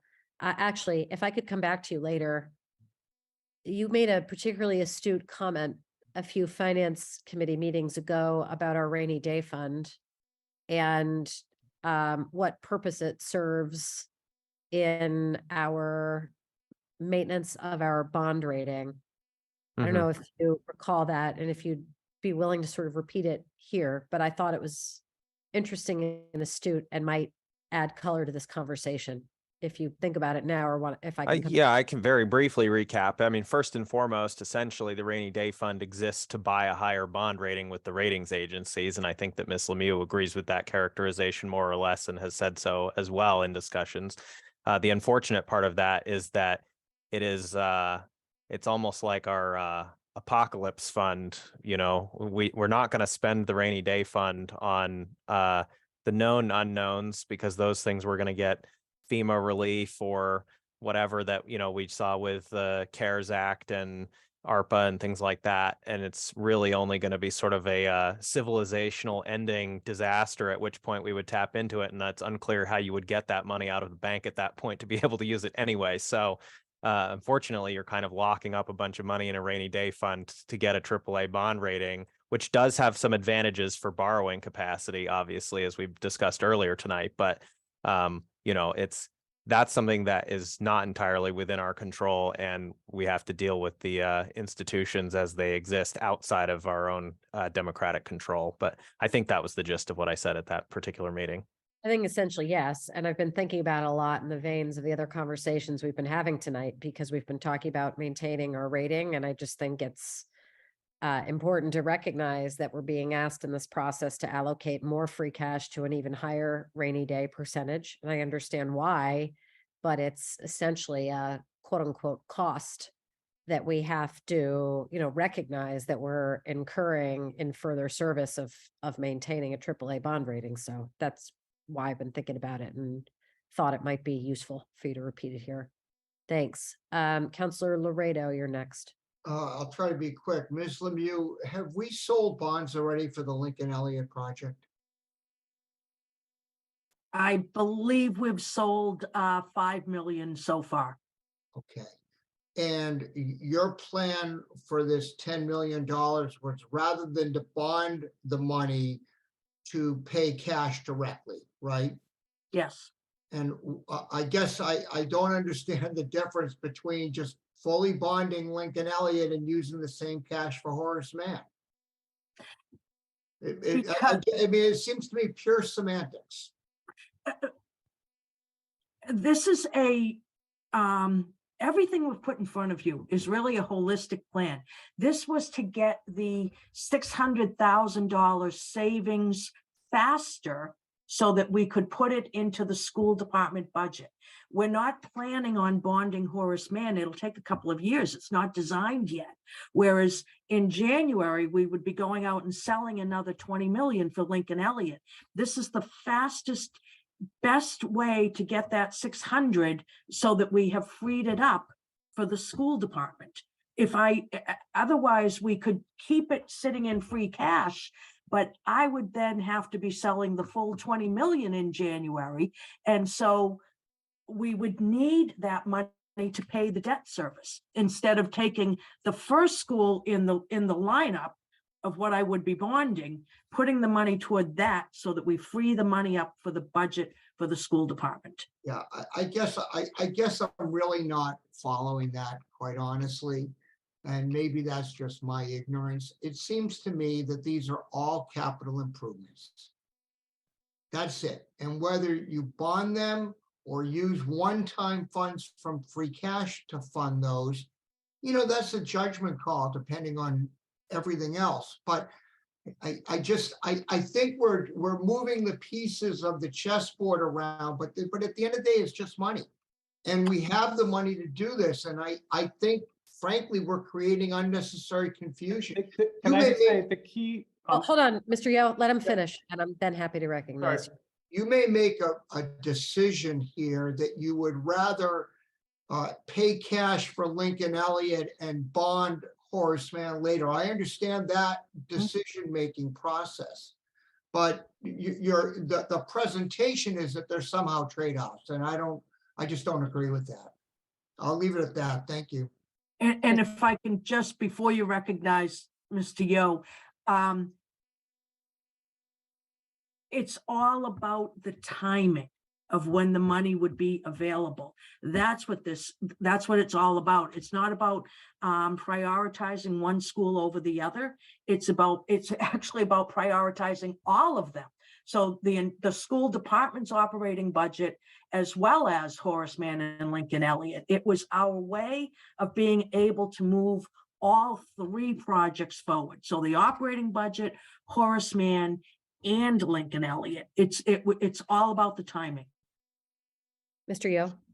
No, I was just going to say this is about prioritizing permanent money into the base of the Newton Public Schools budget so that they could save $600,000 worth of staffing and critical resources in their budget going forward. Without this, we wouldn't have that money.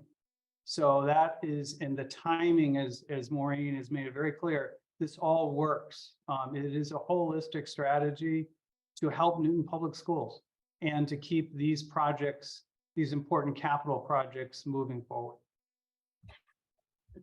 Ms. Lemay, you want to say something Madam else? Chair, thank you. If I can go back, when we first brought the override question forward, it was our intent all along to use and maybe this will help people, to use $7.5 million of free cash for the Horace Mann project. That's what we were going to do. That's what the override was based on.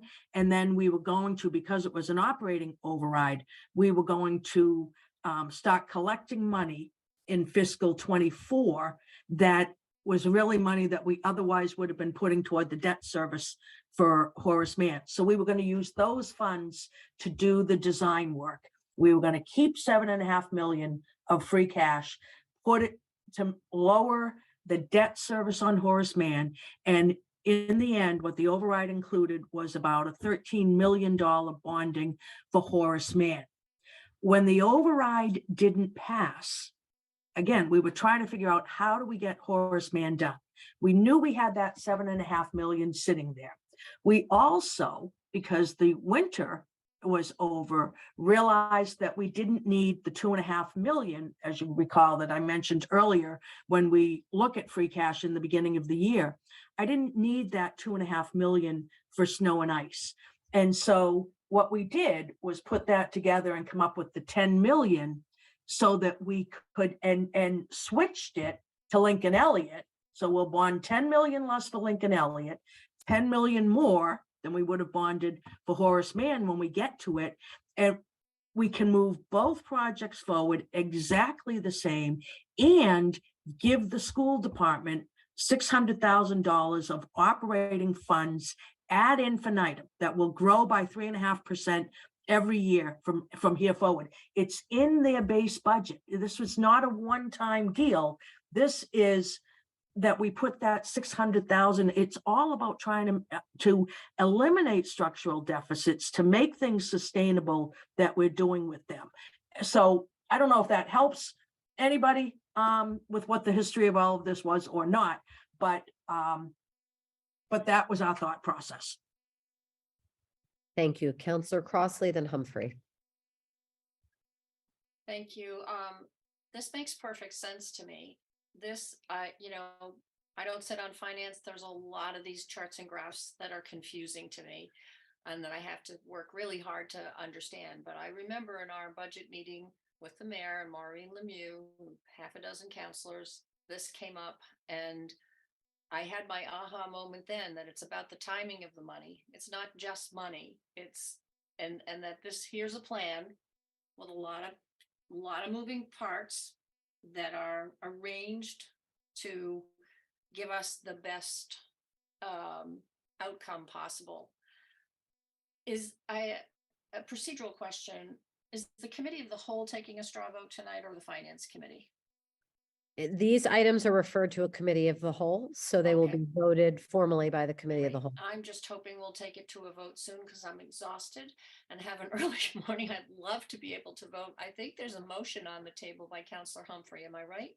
There is on what item, yes. Okay, so I'm just hoping we can move forward with this.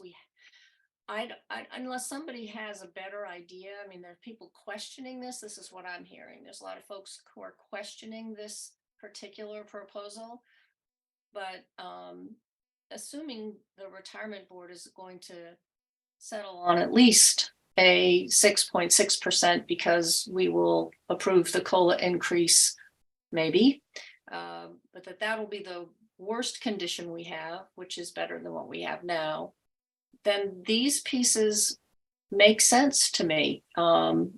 The idea of freeing up operating money, because it's a recurring source of funds, by putting the chunk of $10 million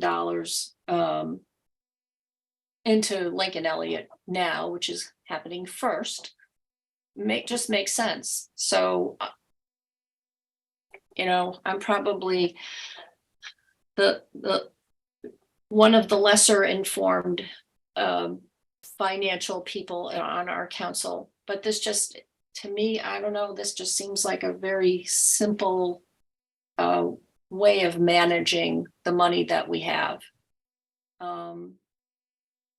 And you know, the wild card is how we do in our negotiations with the retirement board. That's all. Thank you. Counselor Humphrey, then Bowman. So to jump off of what Counselor Crossley just said, and this comes up a lot in finance meetings, but in general, right? One of the key elements with finance is time and timing. And effectively, we have to think about this in terms of, as she said, when things are available or not available. So if we spend the $10 million now, there is a big advantage, not only in the sense that we're not having to borrow as much money and therefore freeing it up, but it means that we know there's going to be $600,000 available each year on an ongoing basis that we can put on into the operating budget and allocation for NPS. One of the things that's come up a lot, and that's in fact why we're meeting tonight, is the idea that there is too much money sitting around in free cash or other accounts. The problem with that is that if you were to not do this bonding in this manner and not do the $10 million, then you would have to somehow pace yourself on this $10 million in free cash over a multi-year period, because you're still going to want to be spending it over, you know, $600,000 a year or so into the base allocation of the schools. By not spending this $10 million right now to reduce the amount you're bonding, the consequence of that is that you are actually going to maintain a higher balance of free cash over a longer period in order to do it that way out of free cash, which does not make sense based on everything else that everyone has been saying tonight. If the idea is we're holding too much cash in reserve and we need to be, you know, spending on ongoing operating expenses, then it actually makes eminent sense to spend down a significant chunk of this in this manner, such that we free up a bunch of extra capacity on an ongoing basis that we then know is dedicated revenue available.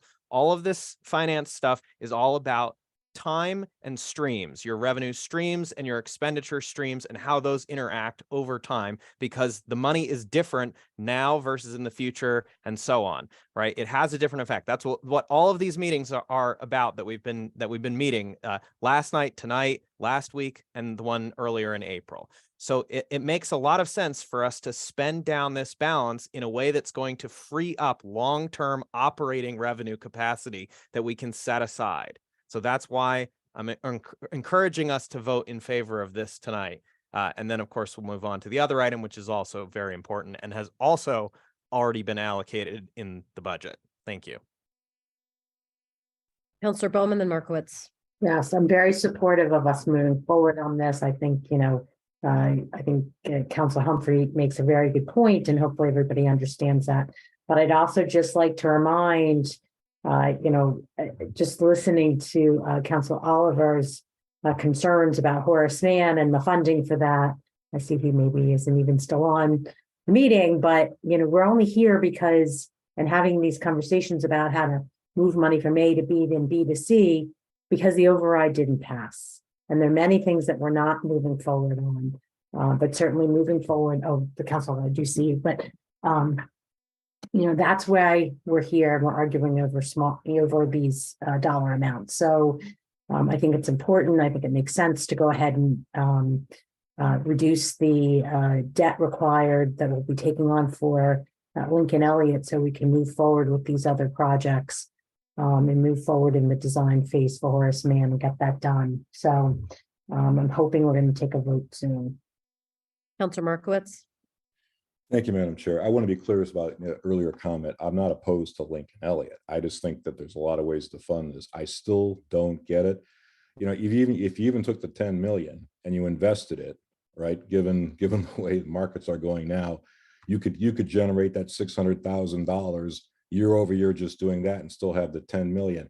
There's just so many ways to play this. I think it's too much right now. I think we ought to preserve some of that free cash and allocate it to other things. We've got issues with roads, fields, you know, even staff reductions. And, you know, philosophically, I'm not a fan, like most people are not, of using, you know, free cash for recurring issues and so forth.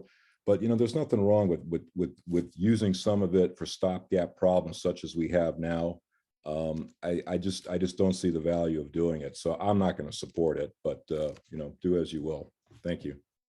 Thank you, Councilor Markowitz. You actually just made the comment I was about to make, because at one point recently, in thinking out loud on these different moving parts, I had thrown out the idea of why don't we just take all this excess cash and put it in a special trust account and let it accrue and earn the high rates of return that are available out in the market right now, and then spend it down over a 30-year period and know that we have a recurring source of revenue for the school budget over 30 years. And there are infinite numbers of ways to handle the money we have. And I understand we have a strong mayoral form of government, and that's what controls the day here. But I don't know. I might vote differently than you, but my thought process is the same. You know, there's a lot of ways to do this. I'm not going to say one's absolutely right, or, you know, it's how conservative you are, how how conservative you are, how aggressive you are with certain things. But again, for me, it just doesn't work. So, but I'm done. Thanks. All right, Councilor Crossley, and then Mr. Curley. I don't know if you have the answer to that question I asked you before.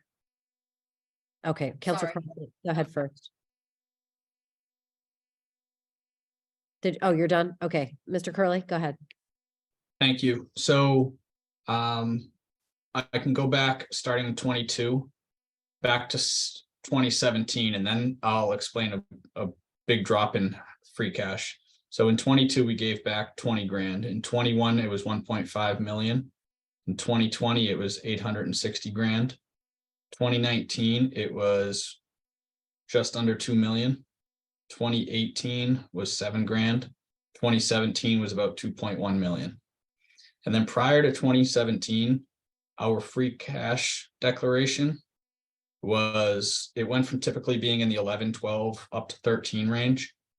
But once we go back to 2016 and prior, the free cash numbers in the 6 million range consistently. So something happened back then.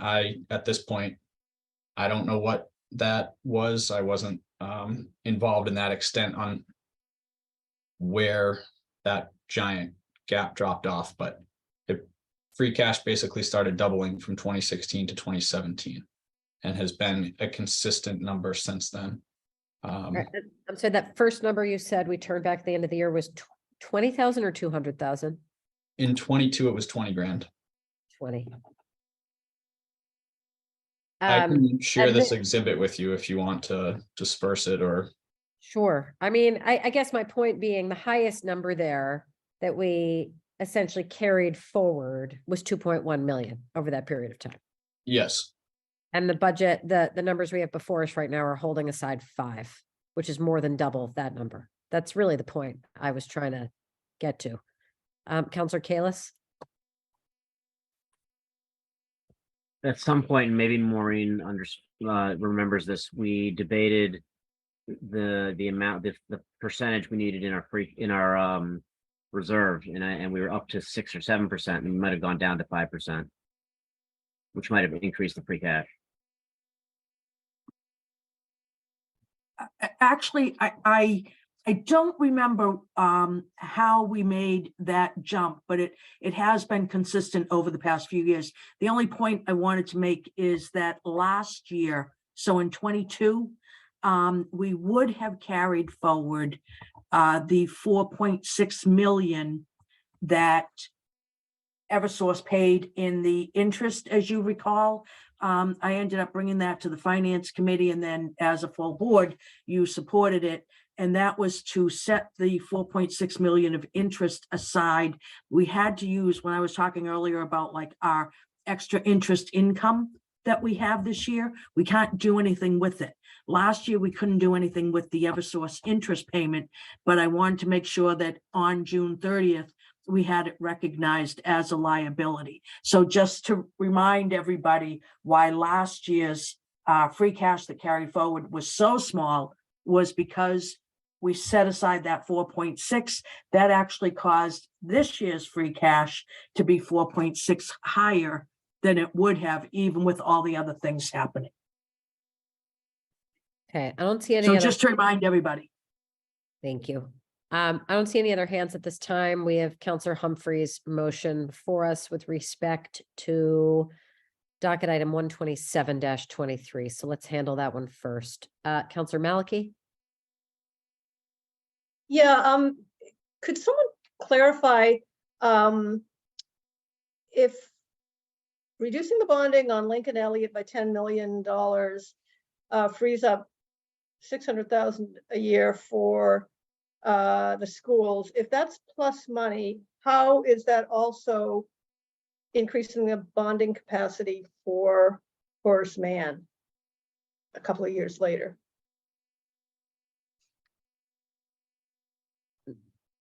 Ms. Lemieux, Hey, I don't wanna I'm, answer that. I'm happy to. It's not. What's increasing the capacity for Horace Mann is the reduction from the 9.6% annual increase for the pensions to the 6.6 that we're moving forward with. That's what's opening up the capacity for Horace Mann. Okay, as previous people have said, I am really having trouble with the idea that Horace Mann is being made contingent on something unrelated. But thank you. Any other comments or questions on Counselor Humphrey's motion? And Counselor Maliki, if you wouldn't mind taking your hand down, please. Okay, Counselor Wright.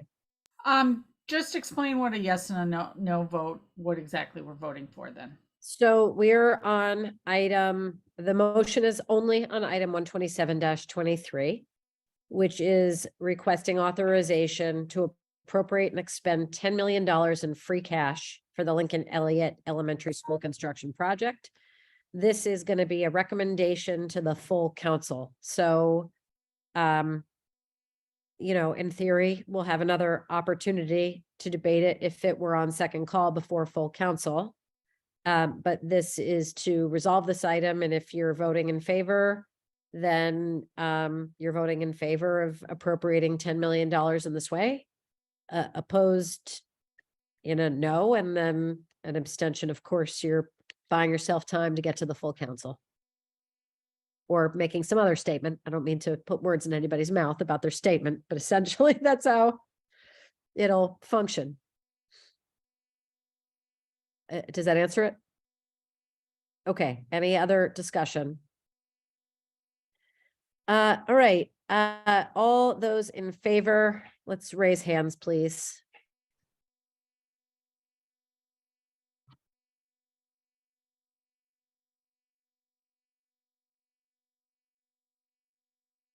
Okay, hands down. Oh, I'm sorry, Madam Clerk, did you get that? Do you need the hands back up? I have 1, 2, 3, 4, 5, 6. Yeses. Hold on. Sorry. Oh, I did that too fast. Want to do it again? Would you mind if I roll called? I feel No. that this, okay, I can do it quicker this way. Okay. Counselor Baker. Counselor Bowman. Yes. Counselor Crossley. Yes. Counselor Danberg. Yes. Counselor Downs. Counselor Gentile. Abstain. Counselor Greenberg. Aye. Counselor Grossman. Abstain. Counselor Humphrey. Aye. Counselor Kalis. Abstain. Counselor Kelly.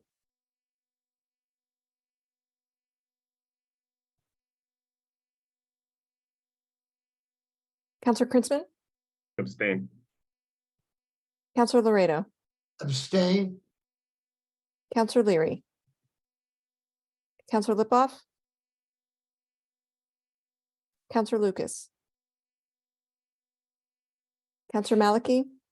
Abstain. Counselor Markowitz. Abstain. Counselor Noel. Counselor Norton. Counselor Oliver. I abstain. Counselor Ryan. Counselor Wright. Abstain. President Albright. Counselor Albright. Abstain. 5 yeas, 0 nays. 10 abstentions. Okay, Now let's deal with our other two items. We have 125-23, which is a request to appropriate $1.4 million to provide a bridge grant to the Newton Public Schools for the significant increase in student out-of-district cost in fiscal year 24. We've heard a lot about this item in previous weeks. I hope everybody understands this one. Is there a motion on this item? Motion to approve. Motion to approve by Counselor Markowitz. Any further discussion on this before we vote? Okay, why don't you call, do you want to call the roll on this one? This one might be Thank easier. you. If you want to do a voice or hand raise. I'll be real quick. Let's go through. Counselor Baker, Counselor Bowman, Aye. Counselor Crossley, Aye. Counselor Danberg, Aye. Counselor Downs, Counselor Gentile, Aye. Counselor Greenberg, Aye. Counselor Grossman, Aye. Counselor Humphrey, Aye. Counselor Kalis, Aye. Counselor Kelly, Counselor Krinsman, Aye. Counselor Laredo, Aye. Counselor Leary, Counselor Lipoff, Counselor Lucas, Counselor Maliki, Aye. Counselor Markowitz, Aye. Counselor Noel, Counselor Norton, Counselor Oliver, Aye. Counselor Ryan, Counselor Wright, Aye. President Albright. Aye. I don't think, I think Counselor Lucas is here. I don't know if you heard him or not. Oh, no, I did not. Counselor Lucas? You're muted, Counselor Lucas. I think he's muted, Madam Clerk. Could you Actually, give me a thumbs up or a thumbs down? Thumbs up. Thumbs Thank you up. very much. Motion carries 16 yeas. Okay, on the last item, which is the discussion item 158-23, I'm gonna suggest that we hold, if folks are amenable to that, to preserve the option to continue this conversation should we want to. Is there such a motion? so moved. Motion by Counselor Kalis. Any discussion on that? Pretty confident we can do this one on voice. All those in favor, please say aye. Aye. Aye. Aye. Any opposed? Any abstentions? All right, that's held. That concludes our business for the evening. We are adjourned. Nice job, Grossman. Thank you. Yeah, Well nice done. job. Hanging it and you stayed awake and you still look okay. 3 nights going. Give me a 4th.